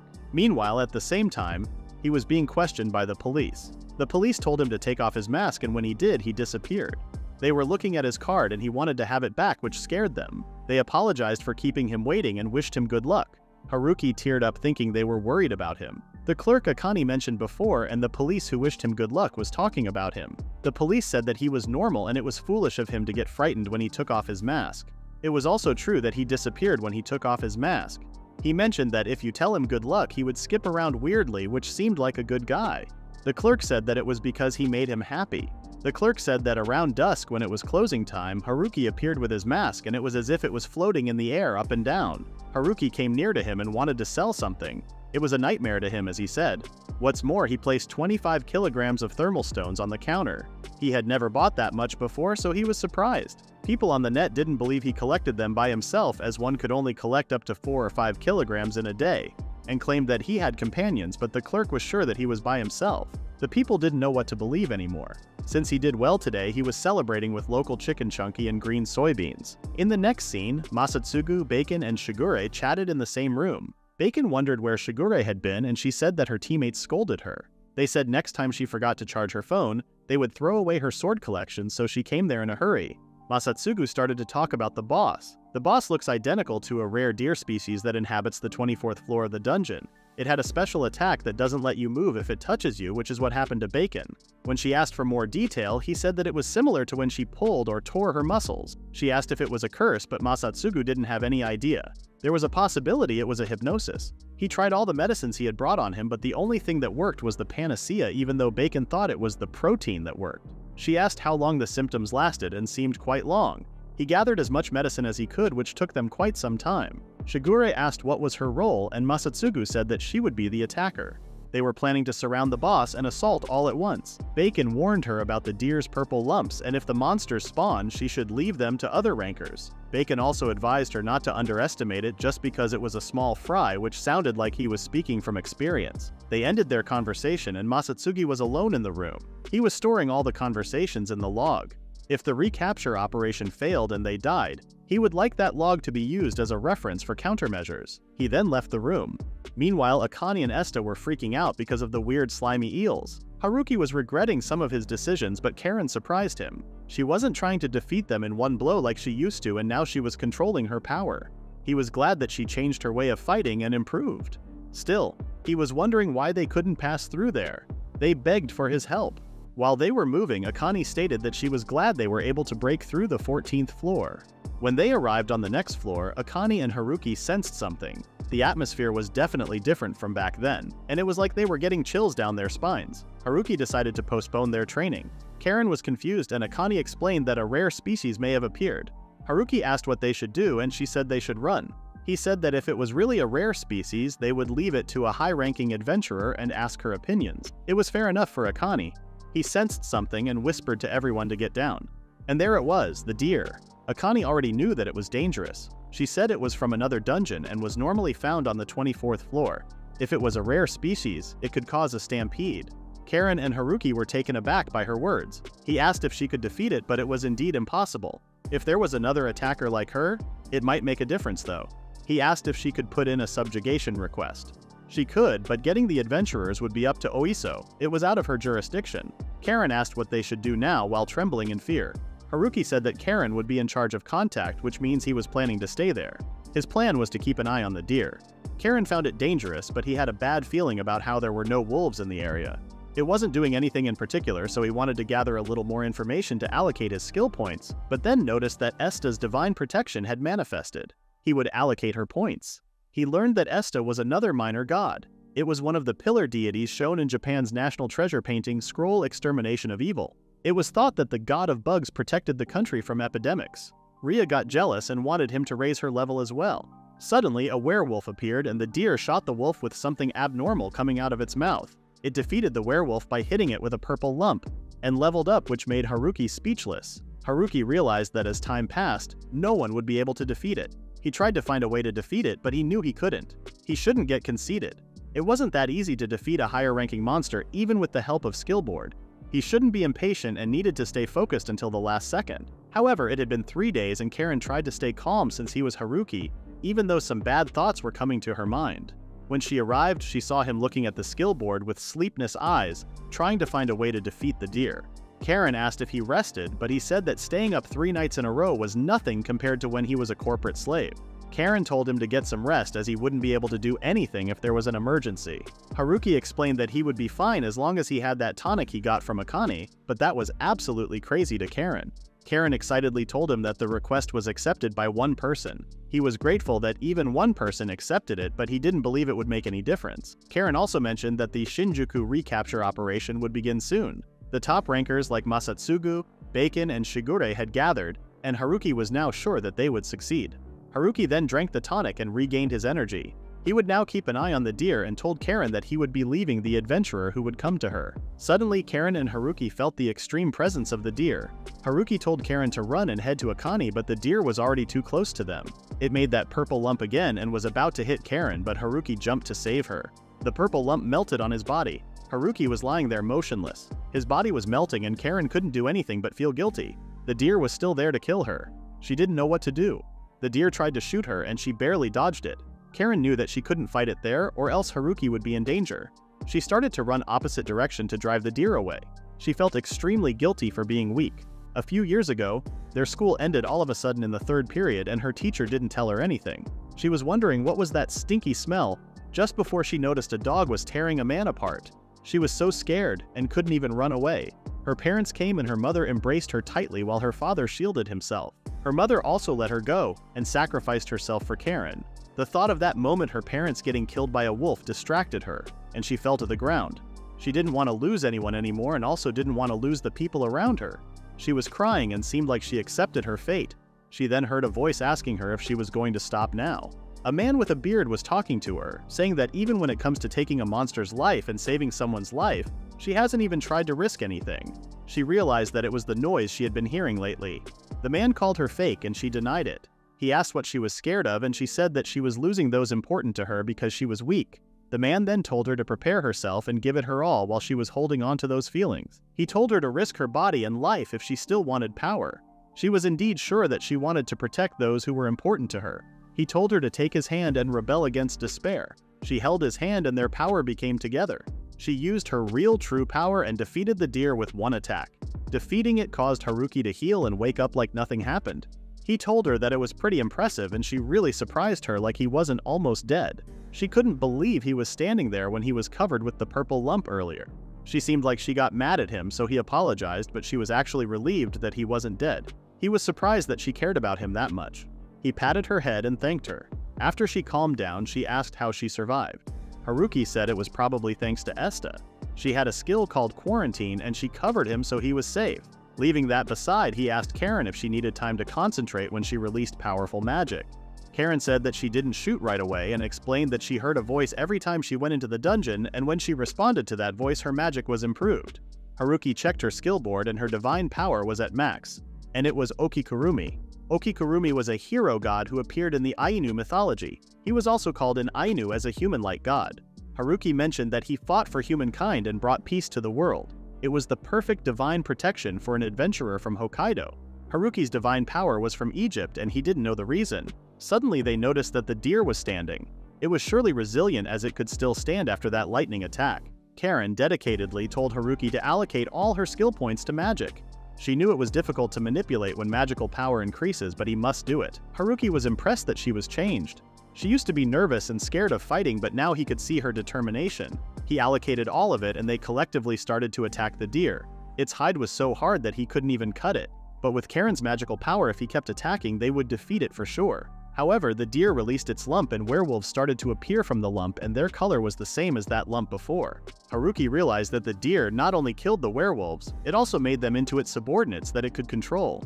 They decided to break through and head toward the stairs. They were not weak, but there was also no end to the monsters, and it was getting worse. They kept fighting and were getting tired of it. Haruki got distracted and was about to get killed by one of the monsters, but unexpectedly, Kagemitsu came and saved him. Haruki was shocked that he was there and asked him why he had come. Kagemitsu said that he heard Haruki was in a bind so he came, which means that the only adventurer who accepted his request was him. Haruki got emotional that he came to save him while he was already cutting the monsters. He was amazed by Karen's power and asked Haruki what was her attack. He said that it was magic and said it was a confidential matter, so he needs to keep quiet about that. Kagemitsu also noticed the things on Haruki's body. He introduced Esta as their new companion while chopping off monsters. Kagemitsu wasn't sure he was needed. There was Karen's power was no joke, and the flower and the bug were also strong. More importantly, Haruki's speed and strength were nothing like before. The most troublesome was the deer. Its characteristics matched the deer that Masatsugu and the others were talking about on the bulletin board. It wasn't the time to think about the things he didn't know, so he tried to focus on beating the monsters. If Haruki and he combined their strength, then they would win for sure, he thought. Firstly, they would reduce the number of werewolves, and then the deer was alone, they would attack it. He told Haruki to leave that side to him, which he understood like he needed to fight with the boss. He got so hyped up by that idea, and with all his strength he decided to break through the path with all he had. He noticed the werewolves' weak points and there was a path of light that connected them. The only thing he needed to do was to just stay on that path and kill them all. He was so focused that he was killing them one by one without any trouble. Karen noticed him and how he was rushing in by himself. She wanted to help him and recalled a memory of Akane telling him that her role was to control the area from behind and she needed to be able to get a good shot from a long distance. She didn't have any experience yet, but she believed in her strength and focused on the power she was given by the human god. Kagamitsu was watching her, impressed. She successfully killed a large number of werewolves in one attack. Haruki and Kagamitsu were amazed by her power. The boss's way was now free, and Haruki made a close attack. Haruki gave him a chance to make another attack.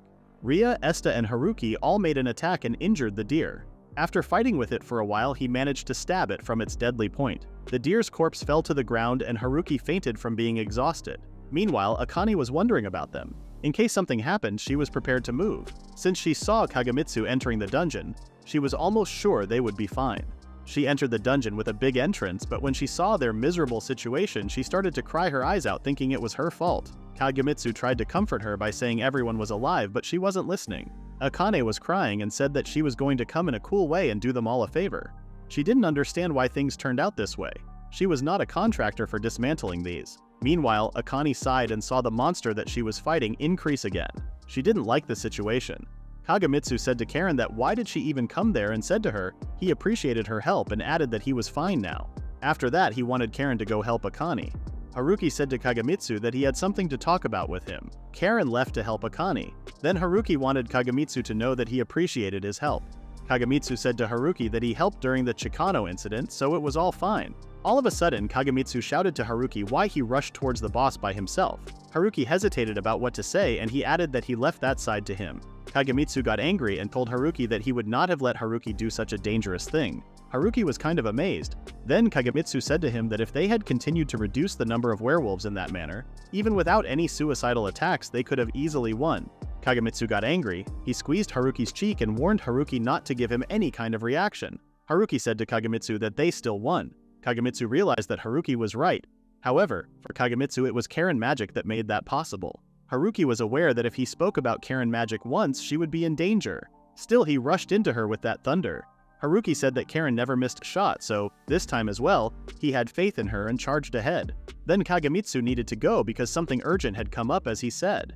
Kagamitsu asked him not to talk about the battle and not post online too, and added not revealing it would eliminate any chance of obtaining information on magic.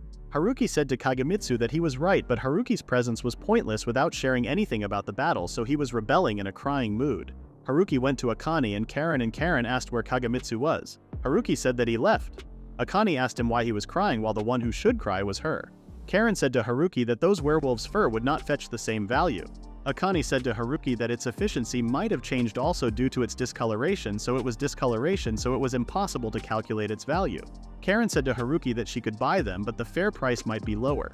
It would be a heavy loss for them, and there was also Kagamitsu's reward and the dismantling cost to be paid to Akane, and they had hunted so many, so they would manage somehow. Then Akane said to them that she would leave it to a detailed evaluation. Then Akane found part of the werewolf and said to Haruki that it was firm and durable and that it was difficult to find since it was superior to werewolves. Then Akane said to Haruki that the horns could not be good and durable for weapon processing. Akane cut off the werewolf's horns with her knife. Karen was surprised and asked Akane why she did that. Akane said to Haruki that when the werewolf was defeated it probably changed form and nature. Haruki thought it could be a good weapon and cried immediately. Haruki smelled the horn and found the horn smell spicy, and he said to Akane and Karen that for the first time in a few years, they would be able to eat that. Meanwhile, Kagamitsu entered a secret room named the Hero and the Wind Room. Masatsugu was there and found it unusual to see him and greeted him. He asked Kagamitsu if something was up for Kagamitsu to call him out of the blue in that manner. Kagamitsu said to Masatsugu that it concerned Shinjuku's Operation Stampede. Kagamitsu continued to talk to Masatsugu and told him that the operation was successful. However, he could not find the boss. Masatsugu said to Kagamitsu that the boss only had left his minions, discolored monsters, behind. Kagamitsu seemed anxious about that situation and told Masatsugu he had some ideas about the floor boss. Masatsugu asked him to explain in detail. Kagamitsu started to explain to Masatsugu that the missing deer had appeared in the garage dungeon in Hokkaido, and Haruki's team, and he had teamed up to defeat it. The material of the werewolves that turned purple would arrive at Ichibishi's head office for detailed appraisal to confirm it. Then Kagamitsu asked Masatsugu if he was doubting his words. Masatsugu knew that it was about the dungeons, so nothing would surprise him at that point. Masatsugu continued to speak and told him that the sky was the same by meaning the sky looked the same in all of the dungeons. Kagamitsu suggested that maybe all of the dungeons are connected to each other. Masatsugu seemed to like that idea and assimilated dungeons to the occult and said that there was no proof, but there was also no basis for denying it. They did not know anything about dungeons, but if it was the same boss, then it was good news. They needed to handle this information properly, otherwise they were going to cause a lot of chaos. Masatsugu said that would take the credit away from him and his companions. Kagemitsu said that knowing there were monsters out there that could move freely between dungeons, he did not think any adventurer would mind it. Masatsugu supposed that it was also true. Kagemitsu said that he wanted to give Haruki's team something from him. It was unfortunate that there was nothing for him despite the fact that he also subdued the boss of Shinjuku. Masatsugu said that he understood and he would think about it. Besides, Masatsugu got curious about the guy who defeated the boss. Kagemitsu told Masatsugu that he had also met Haruki in Chikaho before, but Masatsugu didn't completely remember him. Kagemitsu told Masatsugu that he knew a mask-wearing guy who wielded a dagger, and Masatsugu finally remembered him. He found Haruki's growth rate was beyond expectations. He was a threat. Masatsugu stood up and walked towards the room. He turned on the light in the room. He thought that if it was true, he must have done what it took to get him on the team. Regardless, he was strong, so it was fine. He asked himself what he should do. Masatsugu and his team had to keep the matter of suppression of the boss a secret. Masatsugu sent all of them gifts, and one by one they decided to open their gift boxes. Karen was surprised that there was a bracelet in her box. She believed that a bracelet effectively utilizes her mana. The power she put in it thinned and dispersed throughout her body. Karen thought that the bracelet appeared to be a defensive enhancing item. After Karen, Haruki opened his box. He would be happy if it was a weapon. When Haruki opened his box, it was different from what he thought was inside the box. Everyone was surprised and looked at what was inside the box, and they found a scary mask. Haruki said it was a cursed no mask and shouted. There was also a note from Masatsugu, so Karen decided to read the note. It was written that Mask, Shigama, and company have caused you trouble before. I hope you accept the item as an apology. When the Shinjuku operation is done, I would like to visit and make a formal apology. Haruki was crying and he said that his name was not Mask. It was Haruki.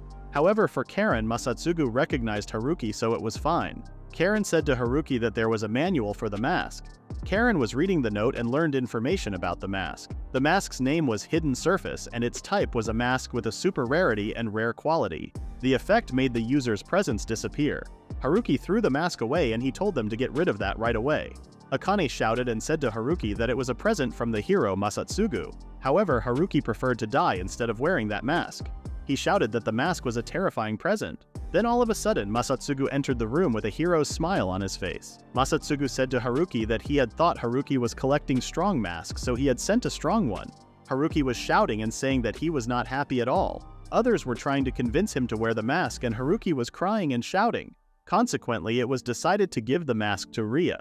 Meanwhile, Haruki and Akane were talking about how strong the werewolf was. Haruki said to Karen that since they had leveled up at the last battle, he believed that they would be okay. They would try things out along the way. Haruki looked at the skill board and told her that there were a lot of changes at that time. First, upgrades were completed and a few features were made available. Now Haruki could use the log function, but he couldn't tell the changes. He still found it fun to satisfy one's curiosity. While Haruki was lost in his thoughts, Karen called out to him. Haruki, who came to his senses, told her that they needed to warm up as soon as possible. After they went a little further, 3 huge werewolves appeared in front of them. They started fighting, and Haruki thought besides him, Karen and Ria's attack powers were on a different level now. Then Haruki suddenly got injured by the werewolf. Karen ran up to him and asked what was wrong. Haruki wanted to act like it was okay and moved on. Even though Haruki took another blow, he finally managed to kill the werewolf. Later, they went to Akane's shop, and Haruki asked if there was anything that could cure him because he got roughed up. Akane asked Haruki what he was doing in those times. Akane continued to lecture him. She told him not to be a burden to his friends and told him that he should be grateful to them. Haruki was already aware of that, and he told her that he came to seek advice. When he moved normally, he was fine, but when he was fighting, the places where he was beaten were hurting. Akane was trying to figure out the problem of Haruki, so she asked him what kind of pain he had. Haruki told her that it felt like an electric charge was coursing through his body, like his nerves were being pulled out. It was similar to sciatica, which refers to pain that travels along the path of the sciatic nerve. It could vary widely, and it might have felt like a mild tingling, dull ache, or burning sensation. He asked Akane if she had a remedy for that. He would like to purchase some. Akane, after listening to Haruki, asked him if he was prepared to retire as an adventurer. Haruki and Karen were shocked, and they didn't understand what Akane was trying to say. Haruki asked her to stop making jokes about him that were not funny at all. However, Akane was deadly serious. Haruki yelled at her to stop acting like that. Akane told him that his condition was different than he thought. Haruki didn't care and told her that he was not quitting. Akane asked him even if he was no longer human, would he not quit? Haruki was so confused and asked her what she was talking about. Akane told him that she only knew a small portion of that information, but it was the side effect of leveling up. If the monsters kept on leveling up rapidly, ordinary creatures would turn into monsters. Haruki and Karen were shocked after listening to Akane. They all knew that when someone leveled up, their body became stronger. Akane added that monsters in the dungeon built up their bodies in that manner and nobody could explain why or how that happened. She was questioning the whole thing to explain the situation better. What happened afterward when their body kept getting stronger after defeating numerous monsters? Experiments on animals demonstrated that the body had evolved. Ordinary animals had become monsters. In other words, it was very likely that the change in Haruki's body was the same phenomenon those animals experienced, as Akane said. That was why his body hurt. Haruki was struggling to understand the fact that he was turning into a monster. Karen and him were upset about the situation. As Akane said before, she recommended Haruki to retire now. That was the best way to avoid becoming a monster. Haruki asked if there was someone else who experienced the same symptoms as him. Akane said there were a few, most were someone like him who leveled up quickly. Haruki was trying to find a remedy, so asked Akane if there really was no specific medicine for that. However, sadly, as Akane said, there was none since it was not an injury or illness. Therefore, they all tried to accept that there was no cure. Akane asked about Haruki's decision. Haruki said that he wanted to continue being an adventurer. Akane asked him if it was just a facade. On top of being unable to fight due to severe pain, Haruki would eventually become a monster. He could hurt his companies or Karen, as Akane said, and asked Haruki again if he still intended to continue. Akane thought he was a fool, but not to such an extent. She said that she knew what he felt and she had some unreliable info. Haruki asked immediately if she knew something. She opened a map and showed him a place. Akane told him there was a hot spring called Kamui Hot Spring in Asahikawa City. She heard that a hot spring gushed out from the dungeon there. There were claims that soaking yourself in such a hot spring might have prevented Haruki from becoming a monster. She didn't know if hot water would dissipate the energy that wasn't absorbed into your body or something. Haruki suddenly stood up and thanked Akane excitedly for telling him that information. Akane said that it was just a possibility, so he shouldn't have expected too much. Haruki decided to strike the iron while it was hot, so he went to get ready. Karen also decided to go with Haruki. She said that maybe she was turning into a monster too. However, Haruki didn't find that idea possible because Karen didn't have growth acceleration. Karen added that if she left him by himself, he might have soaked in the heat for a long time. Who was going to look out for him in that kind of a situation? However, Haruki knew that he had to soak longer so he could heal quickly. If that was not, maybe he would drink the water or something to heal quickly. Akane told Karen to keep an eye on him, and Karen knew that she would. Later on, they arrived at the hot spring. Karen couldn't help but think what a beautiful place it was. Haruki reminded her why they came there, and they went inside. The receptionist men couldn't notice his presence and asked Karen if she wanted a room for one person. Haruki felt bad but tried to not lose his motivation. He got prepared and went to the hot spring. He was amazed that pain and motor dysfunction could be cured there. The hot spring felt like something was melting out of his mind or body. He wanted to focus on the treatment and tried to taste the water, but it didn't feel like it was working. He tried to massage it, then noticed Esta was also there. Esta thought it would be dangerous if he was left alone, so she wanted to keep an eye on him. And he realized that Akane and Karen could be sent to Esta. At the dinner, he talked about it to Karen, but she still insisted on keeping an eye on him. While they were eating, she asked if the hot spring seemed to work. He stated that it was good and the pain seemed to be easing for him. Karen was relieved and told him to not rush it and to heal properly. However, Haruki didn't want his body to get used to that and wondered if it would be okay to try mastering the maintenance of weapons at the same time. Meanwhile, Karen was happy that they could continue on adventuring once more after Haruki was fully recovered. After finishing their dinner, they noticed a poster on the wall announcing the start of the Asahikawa Dungeon Stampede Extermination Campaign. A man approached them and asked if they were also taking part. He explained that there had been a stampede in Kamui Kotan's dungeon, and although it had subsided, their defense troops were still insufficient. Due to its unique topography, Kamui Kotan was considered an unexplored area after the stampede. There were still many monsters lurking there that had yet to be hunted. He also mentioned that the local government would give out rewards. Karen was looking at Haruki like she didn't want him to participate, so he said that even though he was interested in it, he had come there only for his treatment. When they were about to leave, Haruki heard some people participating because Kagamitsu was in command, and there would be featured on the blog of the top ranker in that subjugation. He was getting more and more interested when they said their blog would appear as rankers' blogs with a lot of access, and sponsors wouldn't ignore them. Karen knew that he would participate no matter what. and he said to her that in his every effort in preparation for the extermination campaign, he would put in effort to recover fully. In the next days, all they did was go to hot springs, eat good food, and rest. Haruki was thinking about his harsh moments with the monsters, and was glad that he was doing well now. Karen entered his room and asked if he was really participating in the extermination campaign in his condition. Haruki seemed confident as his body was light from 2 weeks of hot spring treatment, which was the perfect time to come back. However, Karen was still worried because they didn't know how strong or how many monsters there were. He patted her head and told her to not worry since Ariel was in command, they would tread cautiously when hunting. The thing Karen was worried about was that he would do something crazy again. The day of the extermination campaign arrived and there were lots of people came from different areas. Becky and Yoshi were chatting about BC's name on Kagemitsu's blog. It was exactly what they expected. Becky saw Kagemitsu trying to hide from people. Kagemitsu was nervous that there were a lot of people than he expected. However, when he saw Haruki standing there, his whole anxiety disappeared and he came out where he was hiding.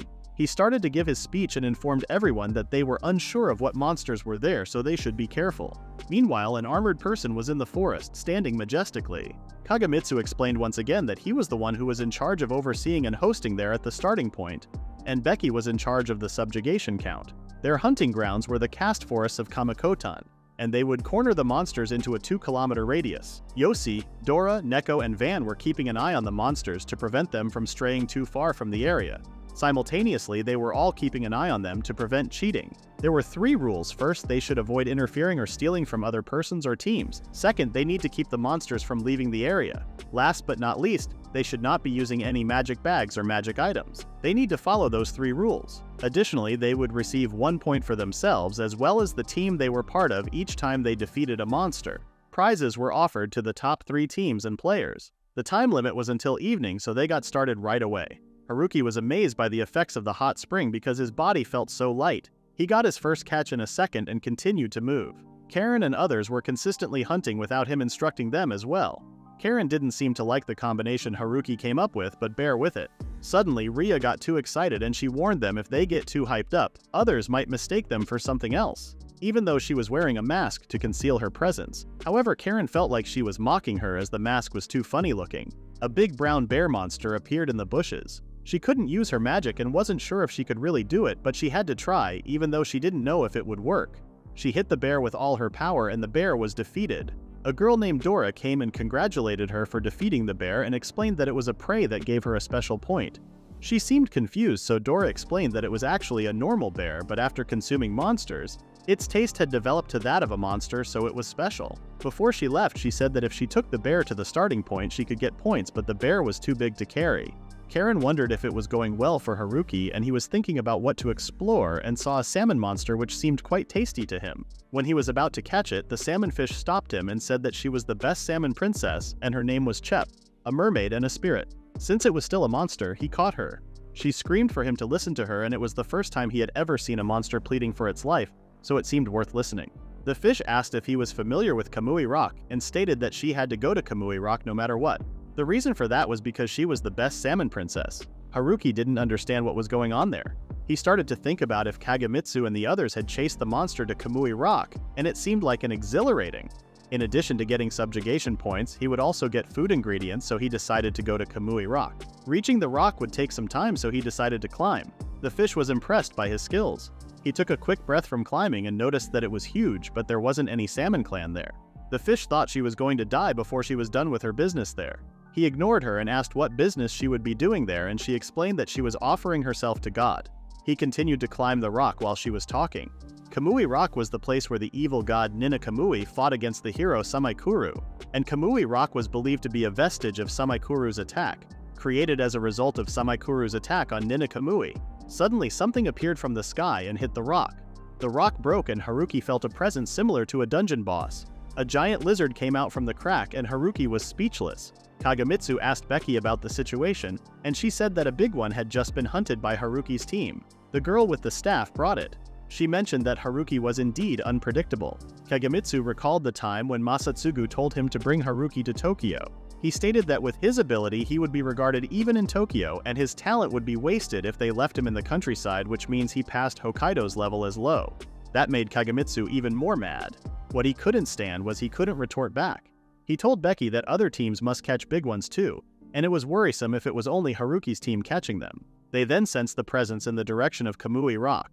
Kagamitsu required a search team and he left it to the person in charge of communications. Haruki was trying to understand what kind of a monster he was facing, and its presence was similar to the deer, which means it was a dungeon boss. The monster made an attack and he could barely dodge it. He realized that it could sense him, which never happened before. The monster was also using magic, so it got even more interesting. While fighting with it, he noticed that its attacks were too shallow. Even though it was shallow, he couldn't get close to injure it.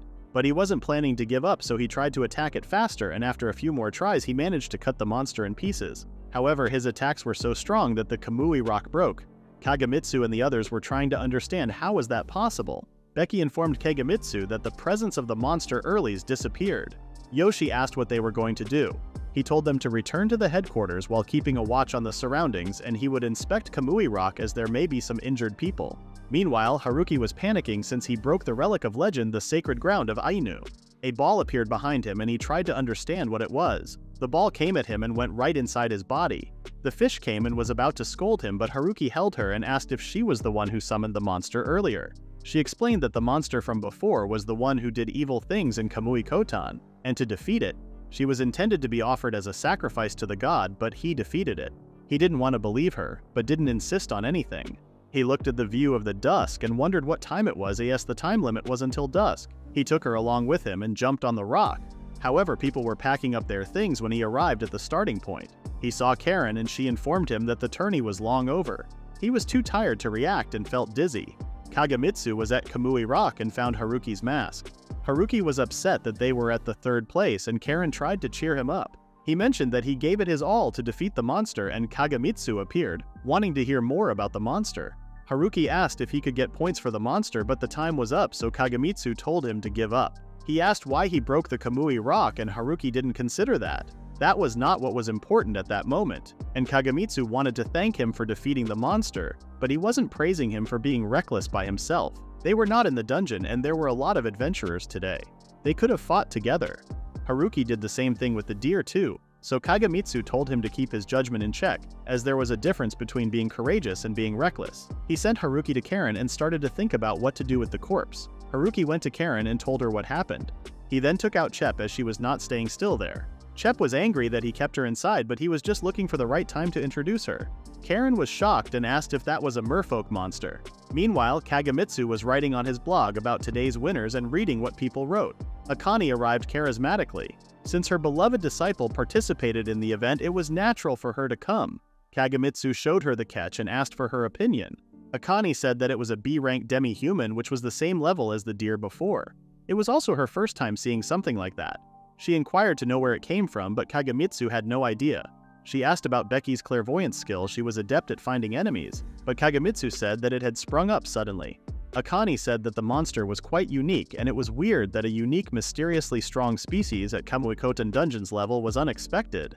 She already understood that Haruki was the one who defeated it, as there was only one kind of wound mark on the corpse. Akane told him to think hard to protect him as he was an important sprout, but the same goes for her too. He told her to contact headquarters if anything happened, but it was not enough for him to get sponsored. The next day, Ched was worshipping Ria. Karen stated that she had been like that since yesterday. Haruki guessed that Chet must be considering Ria as her queen. They left them alone and Karen asked what they were going to do today. Haruki suggested clearing the Kamuikoten dungeon. When they arrived, there were many people even though the contest was only yesterday. Haruki suggested going down the unpopular floor at once and adjusting the skill.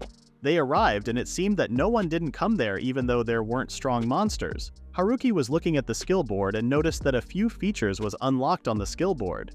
It was probably about tree enhancement, and allocating the 3 points was too high at best. It was a little too much of a cost just for trying something out. Karen suggested trying to allocate it to her magical power. Haruki didn't seem so sure about it, but she said that it wouldn't hurt him even if it failed, and she would give it her all to earn those 3 points again. Haruki was impressed because he had always calculated his losses more than his gains and was always afraid of failure.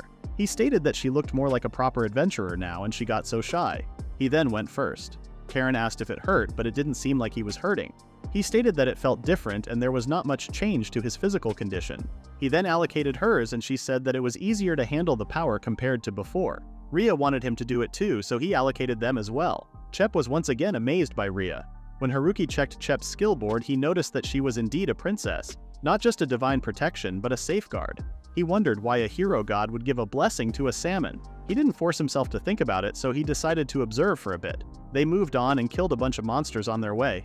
While they were resting, Karen stated that the roots of that tree were the real trouble and not the monsters. Haruki agreed and mentioned that there wasn't any floor boss and they didn't catch anything that was tasty.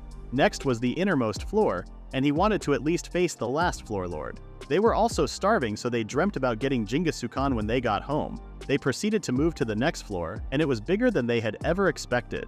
It was the last floor's lord. Karen noticed the branches, and Haruki thought those were roots, but it was actually its branches. The tree started to attack them, and they got ready to fight. After lots of long tries, they managed to defeat it. The boss was undoubtedly a tough one. It seemed that the dungeon lord couldn't be absorbed, so he suggested to come back tomorrow. Chep wanted to go too since she didn't want Ria to get hurt. They went home starving, and there was Genghis Khan at the dinner. It was a Japanese grilled mutton dish prepared on a convex metal skillet or other grill. Mutton was something they hadn't had in a while, so they were grateful. After dinner, Haruki went to the hot spring. He didn't feel any kind of pain while fighting and was glad that he was fully recovered.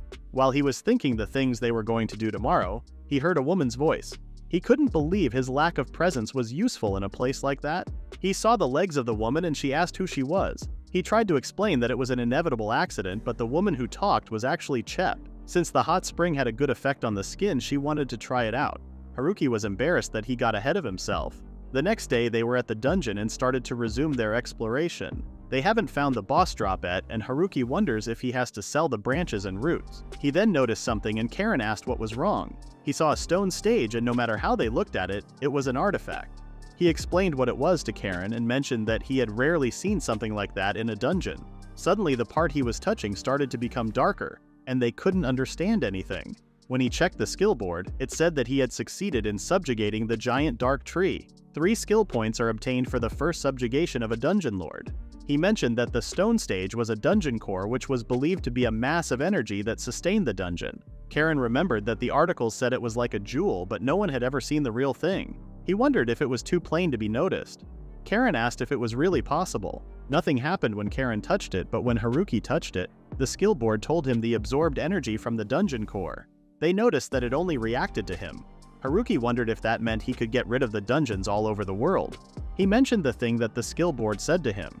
If he continued to absorb it until it withers, he could manage it. Karen said that if he absorbed it, it would affect his body. However, he said that it was unnecessary to make dungeons disappear. He wanted to protect his hometown. He was just one person and there was a limit to what he could save, but he wanted to try everything he could. After thinking for a while, Karen put her hand on the stage even though she knew she couldn't help. He told her to run with all her strength if the dungeon collapsed. He absorbed all the core's energy and the core was temporarily inactive. And it was said on the skill board that the next dungeon outbreak had been delayed. Karen wondered the situation and he explained that the dungeon wouldn't collapse, but the core's energy had been absorbed by the skill board. Besides, the core seemed to be somewhat related to dungeon breaks. According to the skill board's log, he was able to delay its next dungeon break. Karen wondered if he was implying that going forward he would have to keep absorbing the core's energy. Even Haruki thought that it would be too much for a single person to handle. He couldn't believe he had control over the dungeon breaks. He got anxious that people would use him if they found out and he would be taken away as a dungeon pig. Karen asked if there were no other logs on the skill board. An item enhancement came out and it seemed like a good thing. He wondered if it was on the ground and if it perceived objects within range. Items above a certain level could not be enhanced, so he tried with the potato stone. However, he couldn't even see any difference. He told Ria to shoot the stone at the giant tree, and when she did, it created a huge explosion and damaged that awfully sturdy trunk. Karen asked what he was doing this time, and he said that he learned how to enhance items, so he was testing them. He could buy any ready-made products. He didn't have any excuses if he got caught. He tried on his mask and asked Karen if his presence increased as he allocated 2,000 points to enhance his mask. But unfortunately, there wasn't any difference in his presence. Karen tried to cheer him up by saying there might be the possibility that its performance had increased like a defense power. Haruki said that their whole body was covered with faint light, including Ria and Chep, but compared to Karen, it was weaker. She said it would be because of her magic as its source. Haruki wondered if she always saw that, and she approved him. Haruki got hyped up thinking one day he would be able to use a magic sword. Suddenly, a magic circle appeared on the stone stage and a door appeared. They decided to open it as there might be a reward for the boss. There were steep stairs and they climbed it one by one. At the end of the stairs, they arrived at Kamui Koten's forest. Haruki was upset that there wasn't an award. Chep asked for help and she didn't seem very well. When he was about to help her, she turned into an armored soldier. The dungeon's will created spirits that sought out qualified individuals and led them to the trials as challengers. These spirits were summoned as needed and disappeared like bubbles once their task was complete. Chep herself was one such spirit created by the dungeon's will. However, like a god's prank, she had an ego. While she was at the sea, she was Haruki and thought he was a human with unprecedented strength, the designated one. However, he was rude and weird and mistook her as a monster. Karen also didn't seem like the destinated one. She only liked Ria and she had fun. She wanted to stay with them longer and longer. Haruki was trying to understand what it was. They both noticed that the monster's body had layers of magical power that were incomparable to anything they had encountered before. However, there was no sign of murder intent or movement. They lacked information, so he decided to return before it moved.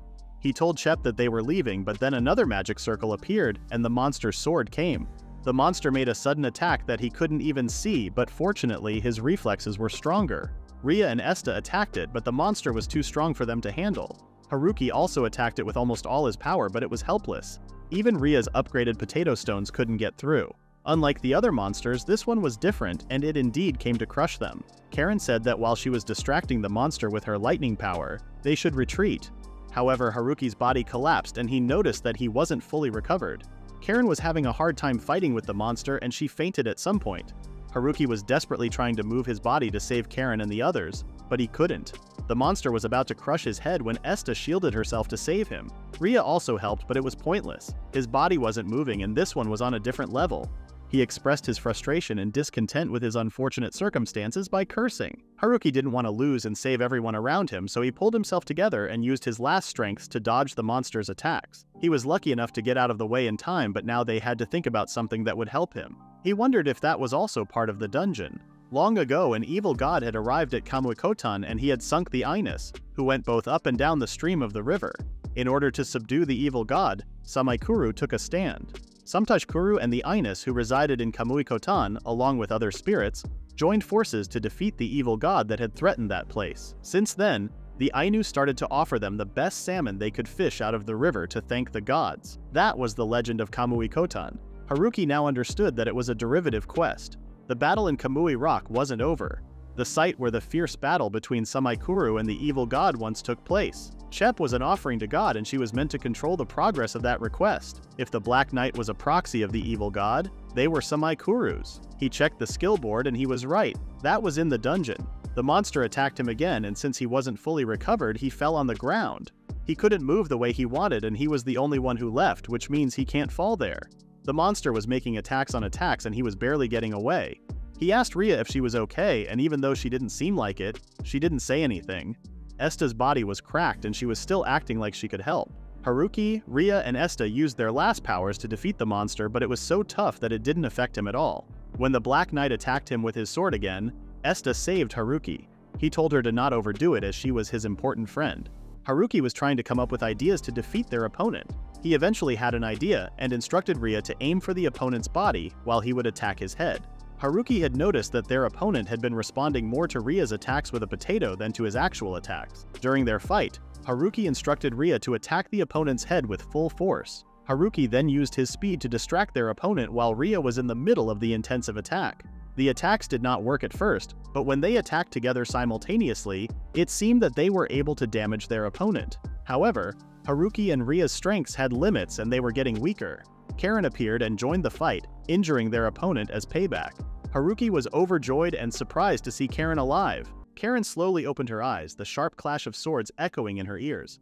Her body felt like it was falling apart. Every muscle was heavy and unresponsive, leaving her unable to even twitch her fingers. Disoriented, she struggled to grasp what was happening around her, but then, as her vision cleared, she saw Haruki locked in battle with that terrifying creature. In an instant, the memories came rushing back to her, yet something strange caught her attention. She was certain she had been wounded by the last attack, but when she glanced down at her hands, they were unscathed. Confusion washed over her as she tried to make sense of it. That's when she noticed the bracelet on her wrist, its soft glow pulsing faintly. Could the bracelet be responsible for healing her wounds? There was another issue that she needed to focus on. Karen's magic didn't work on that night, and she felt like there was nothing she could do.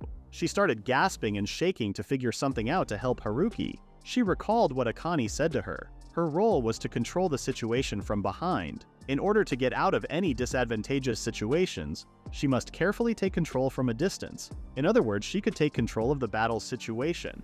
Only someone logical like her would pull this out. No matter how hard the situation was, she must observe everything. When Haruki launched a counterattack, she stood up and started running toward them. The reason her magic didn't work was because of that armor. If the principle was the same as that of her bracelet, she was going to use not magic but energy in her staff and attack in one shot. This was her payback, and she did it gracefully. Haruki was amazed by her flawless successive attacks. Karen couldn't stand straight and fell. She apologized to Haruki and stated that she was tired. Her head was drenched with blood. It was better for her to not move. She called his name and told him that the knight was still alive. She used her last strength to tell him to use his magic sword and attack it with energy. Haruki was confused, so she explained that the knight was wrapped with a defensive film of energy and magic, and that half-baked attacks of the same nature don't work. But Rhea's potatoes worked since Rhea kept energy in the potatoes. He figured she shrouded her staff with energy to make that last attack. He totally understood what he needed to do and thanked Karen. After promising to defeat that knight, he gave her a mask to let her rest. When she wore the mask, she disappeared. Haruki realized that Karen stood out so much, and he started to get excited. It was frustrating, but Karen's attack appeared to have struck him quite well. Even though it didn't have a head, he could tell the armor's feelings by its movement. With every attack, he could feel it was showing its weakness. He attacked the knight with a certain pattern until it created an opening, and when that opening happened, Rhea used her potatoes to attack. They didn't stop, and Esta used her energy. Haruki didn't know how much energy he had left, but he believed that if he imitated it, he could defeat this thing. Fortunately, he was right. The knight's armor was in pieces, and he continued to use his last strength to make sure it was dead. In the end, they were both in tatters. This was fun, but it was time for him to finish this battle. With his dagger, he started attacking the knight. Somehow, even in the pain, he could find comfort, and this was where his strength came from. He wanted more. With the same goal as Karen, he made his last attack and tore the knight into pieces. He was relieved, and he finally let himself down on the ground to catch his breath. In the next scene, Haruki splashes water on Karen to wake her up. As Karen tries to sit up, a sharp pain shoots through her head from the sudden movement. She quickly realizes she's covered in wounds. Haruki, noticing this, apologizes for not being able to reach her sooner. Level-up sickness, which can be worse than anemia, had taken its toll on her. But the fact that she was experiencing it meant they had won. When Haruki confirmed their victory, Karen felt a wave of relief and asked how he was holding up. He responded with a reassuring smile, saying he was fine, but the truth was he could barely stand. He hadn't been healed, and it was only the adrenaline from the fight that allowed him to defeat the enemy. Karen noticed that Esta's skin was peeling away. Concerned, Haruki quickly told Esta to stay still and tried to help, fearing the worst. But to his relief, it wasn't a sign of death. It was simply shedding. Realizing she wasn't in danger, he embraced her, grateful she was safe. Karen, meanwhile, wondered what had happened to Chep. Haruki explained that she had disappeared as her role seemed to be over. He went on to describe a legend from Kamui-Kotan that had forced them into a battle. Initially, he thought Chep was responsible for summoning the monsters, the merfolk and the Black Knight, but there was a spirit skill that had appeared on her skill board, which suggested that all Chep had done was set the event in motion. Once the event ended, she vanished. This left Karen feeling a bit lonely, as Chep's presence was missing. Haruki admitted that he still didn't fully understand the purpose of Chep's princess skill, leaving him puzzled about her true intentions. Karen wondered if the salmon looked like that because they were said to be offering to the gods and spirits who defeated the evil gods. Since the person herself disappeared, then it was all just speculation. She was a lively one, and Karen said she would miss her. Suddenly, something snapped inside Haruki. He swayed as he told Karen that he would pick up the pieces of armor and they would head back before the sun went down. Karen looked at him with worry but didn't say anything. When he went to the stone, he realized that there was a letter written on it. It was from Chep. She thanked them for everything. She wrote that it was a short life, but the memories of the time she had spent with them all shine radiantly in her mind. Particularly, the best memory she had was when she first met Lady Rhea. She also wrote that Lady Rhea woke up at 5 a.m. so they should wake up at 4 a.m. to fetch water for her, and to sing a song at her to encourage a refreshing awakening before the rising sun for her. The letter continued with those instructions, which were too long for them to read. He didn't even understand when she wrote such a lengthy message. There was even more at the back. When Karen tried to read what was written on the back, they saw Chep, but she went inside the bracelet Karen was wearing. She could even talk from the stone of the bracelet, saying that it was surprisingly comfortable in there. Haruki started shaking the bracelet through the hill while Chep was begging him not to throw her away. He told her to give them back their feelings for the moment she made them sad. He asked if she got absorbed inside the stone, and she said that it seemed like it was. Her role had been completed, so she disappeared, but for some reason he absorbed some strong force. When she noticed she had already become like this, and because she had time, she was writing them a letter. If it was a rare item from Masatsugu, he felt like the value would go down if Chep was still attached. Since the bracelet was Karen's, he decided that Karen should be the one who took care of her too, and gave it to her. While Karen and Chep were bonding, he checked the skill board and noticed that Chep's skill point was 25. She never did any of the fighting, so Haruki was puzzled. He wondered if she was rewarded because she played her role so well. He wondered what she was going to do now because even if she went back to the forest, even if she made friends, it was uncertain that she could fight. He seemed to have an idea and told Chep to use shamanism. Karen asked what it was, but he responded that even if she asked him, it would come out if she forced it. She suddenly started shining and asked what she should do next. He asked if she could fire that light. He was shocked when she turned to him and did it towards Haruki. He couldn't even dodge it, but he didn't need to. He didn't feel any pain, and the pain that he was already feeling was gone. Karen asked if he was okay, and he responded that he was feeling quite at ease. This was more amazing compared to when he was soaking in Kamui Kotan's hot spring. She started praising Chep and she accepted the compliments. Karen's eyes teared up because she knew that he was in pain, but he kept hiding. With this, without any further delay, he wanted to allocate the skill points. His screams could be heard from everywhere while looking at the new skills. Meanwhile, Akane seemed pretty sick. She wondered how long this would last because she was tired of it. When she heard Karen's voice, she was so excited. When Haruki entered her house, she was blinded by the light he brought with him. He was shining like crazy. She asked what happened to him, and he responded that a lot happened and started crying. She told him to stop crying in front of the store and take that mask off because it was too bright. While checking the mask, she said that it was originally from a dungeon, so she did expect it to be more than that, but she didn't expect it to shine even brighter. Haruki knew that the reason for this brightness was that he had the skill to maintain a powerful presence inside himself. After getting this skill, the mask had been shining. Karen mentioned that thanks to this, it had become famous as the ghost of Kamui Kotan. Akane figured that if that was the matter that worried him, then it appeared that his body had been healed. Haruki confirmed her. She was skeptical since she assumed it was some sort of a cult. Now Akane mentioned that they come here to report other things as well. They took out the materials they gathered, and Akane was pretty surprised. Haruki asked if she could process it, and she responded that she could, but she wondered what he was going to do with them. He wanted a new scabbard for his magic sword. His sword had grown and got a lot sharper than before. Akane said that after giving it some thought, it would be okay to leave it exactly as it was. There was a holder that had a mechanism that allowed you to hook the hilt and guard part. She recommended this option as he could also use it right away. Haruki started considering what she said. He imagined people being amazed by his speed and doing yagiri, which was a real-life Japanese sword technique. This image seemed pretty appealing to him, so he decided to have scabbard. Akane found it meaningless for him to want that just because it stood out, but Haruki considered this rude. Karen reminded Haruki about Esta's shed. He explained to Akane that Esta shed his old carapace. Akane responded that if she had to put a price on it, she would say 50,000 yen. It was surprisingly expensive. She said that there was a monster similar to this one and it was called the Death Bug, and their carapaces were very similar. This carapace was a bit cheaper than one taken from a death bug, but she didn't think he was losing out on too much. She asked what he was going to do, and he asked if she could make armor out of it for Karen. Karen had been vulnerable during the battle with the lower god. He could avoid those attacks. However, Karen couldn't dodge it. That's why training Karen to avoid attacks would be a bit of a bad idea. Making an armor for Karen was possible, so Akane asked Karen if she would be okay with leaving it to her, and she was pretty happy with that. Last but not least, Haruki took out the Black Knight's armor. As Akane's reaction was delayed, he asked what she was thinking. She stated that she couldn't appraise this, so there was no use. Somehow he felt this back in Ashikawa when the clerk couldn't appraise the materials obtained from the lower god's messenger, the merfolk. Akane asked what he was going to do with it, and he thought about using it for making armor without appraising it. She said that ideally, he would want to have armor made after appraising the materials and making the best use of their properties. But since these were unknown materials, that would be impossible. Haruki responded that since there would be no point in getting them appraised, he assumed it would be cheaper. Then he requested a detailed appraisal for the two materials, the one from the Black Fishman and the one from the Knight. They continued to talk about business for a while too and then left her shop. When they left, Akane was alone with the Black Knight's armor. She was sure that if she took her eyes off Haruki for even a second, he would do something ridiculous. When she saw the merfolk's materials, it was at least a B-rank monster, but these black fragments felt greater power than the merfolk.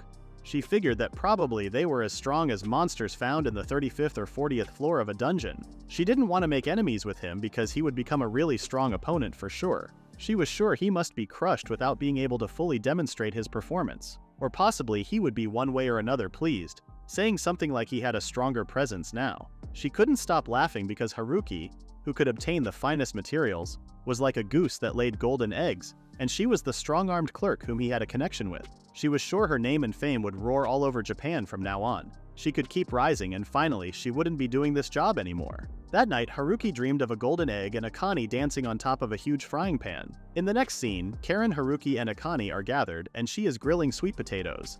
She mentioned that she got them from Tora and offered to share 1 or 2 with him if he wanted, but she would ask for something in return. However, Haruki couldn't care less about the potatoes and told Karen to go back. She immediately started begging them to stay because there was no way she could finish all those sweet potatoes by herself. They eventually agreed to join her and commented on how much she received.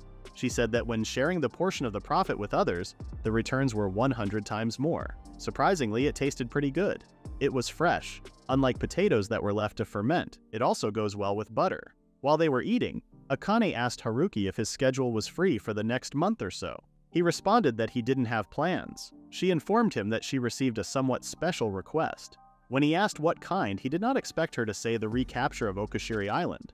Karen remembered that Okushiri Island was abandoned during the first stampede due to a lack of defense cooperation from the outside. Also, during the last recapture operation, many adventurers went missing. Haruki knew that story too. He wondered if it was okay to go to such a dangerous place. Akane told him to not worry because he wouldn't be the only one who would go. This meant that it was a joint subjugation. Akane explained that no matter how many times adventurers annihilate the monsters on Okushira Island, they keep coming back. That's why they shifted the focus to defeating the dungeon boss, but they still haven't found it. That was where they came in. They were going to look for it and defeat it.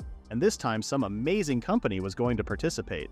The 3 companies were Ichi, Kawasaki, and Banma. Everyone was pretty fired up, and this time they could not afford to fail over and over again. He asked who was going to lead all those adventurers, and she replied that it was Masatsugu of Bravers. Moreover, it looked like Shigure was included in the 5th team. It was an amazing lineup for sure, but Haruki didn't understand why he was invited because he wasn't even an A ranker. Akane didn't really know and guessed that someone who knew he had the authority to make decisions. When hearing that someone could know him, he was thrilled that his presence had increased. Recently, the number of views on his blogs exceeded 15, and he had a feeling things were going to get a whole lot better from now on. Akane had no idea what idiotic thing he was talking about because no matter what he did, his presence would still be 0. Firstly, the search robots that were circling blogs could be the source of such views. She didn't know that he was contented by a robot and teased him. Putting that aside, she asked if he was going to participate or not. Haruki was almost sure that he would end up becoming a transporter with that kind of lineup, and he was also worried about his health. Karen asked if it still hurts, and he explained that even though it wasn't hurting now, he still didn't know when it would happen again, and there was a possibility that it would cause trouble to those around him. Realizing that he was going to refuse to join them, Akane mentioned that the recapture operation would be broadcast live on the internet. Each team had a videographer going with them, and the battle would be broadcast all over the world, so it was sure to stand out. This changed everything for Haruki, and he immediately accepted the request after hearing the phrase, "standing out." After that, they got ready for the request and prepared everything. Karen noticed that he wasn't driving this time. He explained that there weren't many roads in southern Hokkaido, so if the road was cut off, he would have to abandon his car. As they were chatting, Akane arrived. She seemed pretty ready for their trip. Haruki stated that they weren't waiting for her and asked if she was going on a trip. She reminded them that she was joining them. She was the videographer for his team. They didn't expect her to be the videographer. She tried to act cool by asking if they were feeling reassured. He asked who was going to take care of her store because they might be gone for a month or so. She responded that she called her apprentice to take over for a while. He asked who her apprentice was and she arrived. She seemed furious because of Akane's sudden request. She couldn't believe she would call her this suddenly to a remote area. Haruki greeted Oiso and she seemed pretty shocked to see him there. Haruki asked how her leg was and she stated that she was okay and thanked him for the last time. Akane mentioned that Oiso owed her big time, so she wanted to pat it back no matter what, so she would take over as the shopkeeper for now. Even though Oiso didn't seem to enjoy this situation, she had no other choice but to accept. Akane told her to complain about it to her past self and said it was only for a month. Haruki informed Oiso that right there was his house and the garage was the entrance to the dungeon. She was naturally shocked to hear that he had a whole dungeon in his garage, so he explained that it had been a stampede recently, so he didn't think anything would happen soon, but he wanted her to keep an eye on it. Akane reminded Oiso that the store was more important than she thought, so she mustn't let her guard down. Realizing the seriousness of the situation, Oiso's attitude had changed. She told everyone that as Ichibishi branch manager, She was going to take over the responsibility there so that they could concentrate on the operation. With that, they said goodbye to each other, and their trip started. 3 days later, they arrived at Asashi Town on Komomi Island. There were a lot of people around them who shared the same goal. They were all well-known and powerful individuals. Haruki and Masatsugu saw each other, and he immediately greeted Haruki. While Haruki was taken aback that he noticed him and also called over him, everyone started to chat about him. Seeing the attention he was getting, Haruki was about to burst into tears because it was his first time witnessing people seeing him and talking about him. Masatsugu told him that no matter how much he erased his presence today, he would still be noticed because they were all powerful people. He wasn't exactly erasing his presence right now, but he didn't want to correct him and just greeted him. Masatsugu then asked about his opinion on the mask he gave him. It was the rarest in his collection, so his opinion seemed important to him. Haruki started trembling because he actually made it a family treasure. Masatsugu suggested he use it instead of storing it. He suddenly stated that being able to take part in this operation alongside the strongest adventurer in Japan was truly an honor. Seeing his enthusiasm, Masatsugu was pleased. He reached out to him and stated that they would be in the same group now, so he should take care of him. When he shook his hand, a night image appeared before Masatsugu, leaving Haruki in shock. Masatsugu grinned and commented that he had gotten a lot stronger. All he could do was stutter because that was the first time he realized the gap between their abilities was too much. Masatsugu approached him while trying to say something, but Akane appeared right in the middle of them. Before they say anything, a man comes and apologizes for interfering with their conversation. He asked Masatsugu to give them final confirmation. Masatsugu confirmed him and said goodbye to Haruki. His impression of Masatsugu before was completely different. He was pretty impressed by him. He wondered if he would ever be able to catch up to him. Meanwhile, there was a little girl who was staring at Haruki. Akane started clapping her hands and decided to explain what they were going to do next. First, they were going to be heading to the island. After they land at the harbor, they are going to eliminate all the nearby monsters. As they defended it, they were going to get essential supplies, and after that, they were going to keep an eye out for directives from higher-ups. Their destination was now within their sight. Previously, at the hero's pavilion, Oiso was being praised for making a complete comeback. They were all glad that she was okay and relieved. She apologized for causing worry and inconvenience to everyone. Even though her carelessness caused it, they still had to cover all the expenses. They had no problem with that, and they just wanted to celebrate her wellness. After giving a toast, they started drinking like crazy. When Akane finished her beer first, it made Oiso pretty angry. They started to argue, and she said to Oiso that she was her search requester. She said that everyone was reluctant to ask her, but she did it because she knew she was a suitable person. She even begged at her own discretion. Akane asked Oiso if she had anything to say to her, and she ended up just growling in anger. The other team members said that their attitude was like an annual event, or rather, it was a friendship. But one of them asked if the person who directly helped was Mr. Air, which was Haruki. Oiso said that she had to thank him again, but Akane didn't see any need for that. This made Oiso remember that her attitude towards Haruki was terrible. She said that it was fine because it was her. Oiso defended Haruki to Akane, while all Akane said was that she was just an oddball. The night ended with Akane being wasted and Oiso carrying her to her house. In the next scene, Haruki and the other adventurers successfully clear out the port. Akane brought them water while congratulating them. Haruki asked if they defeated about 100 of them, and Karen estimated that at this pace, they would be able to recapture it soon. Akane stated that this whole thing would be a failure if they couldn't take down the boss, so their duty was not limited to defeating the monsters. Having said that, this was a time-consuming operation, so she took out her vacation needs and decided to take a break while they could. Haruki told her to not let her guard down, but she wasn't worried because there were remarkably strong adventurers gathered there. In other words, it was the safest place in Japan right now. The girl who had been watching Haruki approached them and greeted Akane. Akane seemed to know the girl, and she teased her for still being so small. Akane introduced the girl as the team braver, the puppeteer, Aoi. They were shocked because she was ranked 5th in braver. Akane confirmed them and stated that she was her disciple. Aoi corrected her that she was not her disciple anymore, but this didn't change the fact that she was at some point in the past. Haruki, with his trembling voice, introduced himself. She started touching his head and then found it amazing that his presence was so faint that the mask appeared to be floating. This was the last thing Haruki wanted to hear, so he was in blues. Aoi then asked Akane if she was watching him, and she confirmed. Other than Hokkaido's Kagamitsu from Ariel, nobody had informed her of this person's existence, so she asked where she picked someone like that. Akane grinned and stated that it was a trade secret. Whatever it was, she had nothing to tell the person who sold his soul to Kawasaki, which was Aoi. When she left there, Haruki asked if she was really her disciple. She responded that a lot of things happen, so it happens. The scout team was back, so they ended the conversation. Kagamitsu was the first one to come back. Akane said Masatsugu was in command and Becky was also there, who possessed reconnaissance. A man came and wanted Haruki to confirm their team. Karen noticed something and asked Akane what it was. She said that this was a recently designed ultra-compact generator of electricity equipment from Ichibishi. One of those was sufficient for 2 units because it was constructed of hot stone. Karen found it amazing and wondered if she could buy something like that. Akane responded that she couldn't because if it was run at full capacity it would only last a month. Her mood seemed pretty low, which concerned Akane. Haruki explained that Karen loves gathering information and wants to use the internet freely.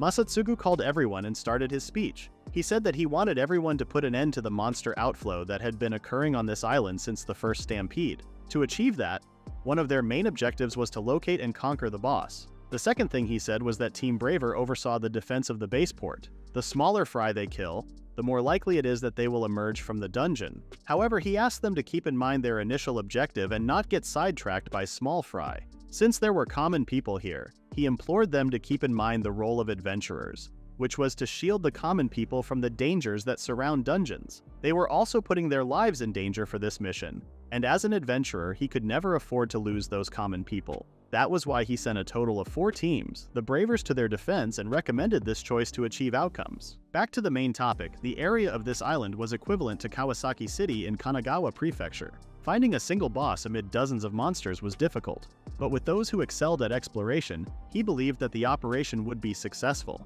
Lastly, he suggested that the procedure be streamed live for the public. By letting people see what adventurers were up to, he hoped to relieve the burden of misunderstandings and lack of knowledge. Even if anyone made a mistake, he told them not to do anything weird in front of the camera because his blog would go up in flames. With that, a signal to begin broadcasting was given, and the camera crews assigned to each team would pick up their equipment at headquarters. With that, they started their duty. Akane borrowed the camera for the broadcast. She also attached a GPS somewhere so it wouldn't shatter during a battle. In past recapture attempts, a great deal of adventurers vanished. A girl brought something for Akane and she thanked her. When Haruki asked what it was, she explained that it was their new equipment. They wore everything and Haruki noticed that it changed from black to deep blue. Akane responded that it just suddenly changed when she was defining it. But the durability test results seemed to be perfect. In fact, the performance was better than the original. To become acclimated to their new equipment, they should test it out immediately. When the broadcast started, every adventurer seemed to be getting a lot of attention and viewers except Haruki. It had been 10 minutes, but the number hadn't increased at all. And she was pretty sure this one viewer was the person monitoring from management. Haruki asked excitedly if everyone was excited, and she couldn't tell the truth to him. Haruki knew that he wasn't famous and didn't have high expectations, but he hoped their performance would result in positive publicity. He got so hyped up and seemed more confident now. But with his skill board, Karen's magic and shamanism must be kept a secret. Back then, Shep cleaned Rhea because she looked pretty bad. Haruki asked what she did and she said that he simply wiped out the dirt. He didn't stop with Rhea and cleaned them too. Not only did the clean look, but they both felt really light. It felt as though a hefty, worn-out lump had dissolved inside of him. Haruki realized that she was going to become much more of a target if others learned about this, so they needed to be careful. Karen secretly asked what the actual viewers of their team were and she told her the truth. When the first day was over, Kagamitsu approached Haruki, but he noticed that he was in a bad mood. He said that only 3 people had watched their live broadcast. Masatsugu had over 100,000 viewers. Kagamitsu said his was around 20,000, which did not help him to feel better. He told him to cheer up because it was still the first day, so there should be more tomorrow. Haruki was a bit calmer and asked how was on his side. He couldn't find any traces of the boss, and even Becky's reconnaissance didn't reveal anything. While they were debating over the existence of the boss, Masatsugu came and greeted them. Kagamitsu asked what was the basis that supported his claim, and he said that monsters were still overflowing. Since they had earlier dealt with a lot of them, the surge of monsters should have stopped by now, but it didn't. In other words, the boss was still there. Kagamitsu wondered why they couldn't find it if his claim was correct. There were enough adventurers who could look for it. Normally one would assume there were other factors. Masatsugu responded that precisely, it was not preferable to presume that there was a boss. Haruki noticed that there was something between them. Seeing Haruki dozing off, Masatsugu told him to take his time because being in a rush would be a terrible place to end your life. When he left, Haruki mentioned how amazing he was. Despite being on the front lines himself, he never seemed tired and expressed gratitude to everyone in such a manner. Kagamitsu stated that that's probably why so many people depend on him. Haruki sensed something odd and asked. He responded that he just thought he needed to get even stronger. Akane arrived and announced to everyone that dinner supplies had arrived. There was lots of seafood and vegetables, which made them all satisfied. They spent their days like that, and when it was the third day, there was still no result. Akane tried to cheer them up by saying that it was only the third day. He knew that, but he didn't think he was making progress. Compared to a dungeon, there were no floors here and the monsters remained the same. He worried whether doing it this way was the best option. Kagamitsu and his team came and told him that he was worrying too much. He said that he had experienced this a few times. Recapture operations provide no immediate noticeable outcomes, and since he had been to a lot of them, he could relate to Haruki a lot. For a long time, Kagamitsu had been actively involved in efforts to retake lands in Hokkaido that had been occupied by monsters. He said that he didn't know why Haruki was in a hurry because he was certainly strong and had strong allies. But that didn't mean he could solve everything. No matter how powerful he was, he couldn't do everything alone. If he realized that he wanted to return to his hometown, he would understand the desires of the Okushiri Island people even more. Haruki thanked Kagamitsu for comforting him, and Akane chose to tease how a capable speaker he had become. When they ended their conversation, Kagamitsu took them to a hot spring. Haruki asked if that would be fine, and Kagamitsu said it was fine. However, Masatsugu suddenly appeared and firmly stated that it wasn't okay after all. He had come to check on them after noticing the two teams were collaborating. Although the rules didn't explicitly forbid it, common sense should have told them it wasn't appropriate. Yet, when he saw the girls looking worried about their smell and gazing at him hopefully, he relented and allowed them to use the bath, under one condition. Out of nowhere, he produced a towel and a tub, declaring that he would be leading the way. That is the end of the recap at Chapter 47. Please read the pinned comment about the next part.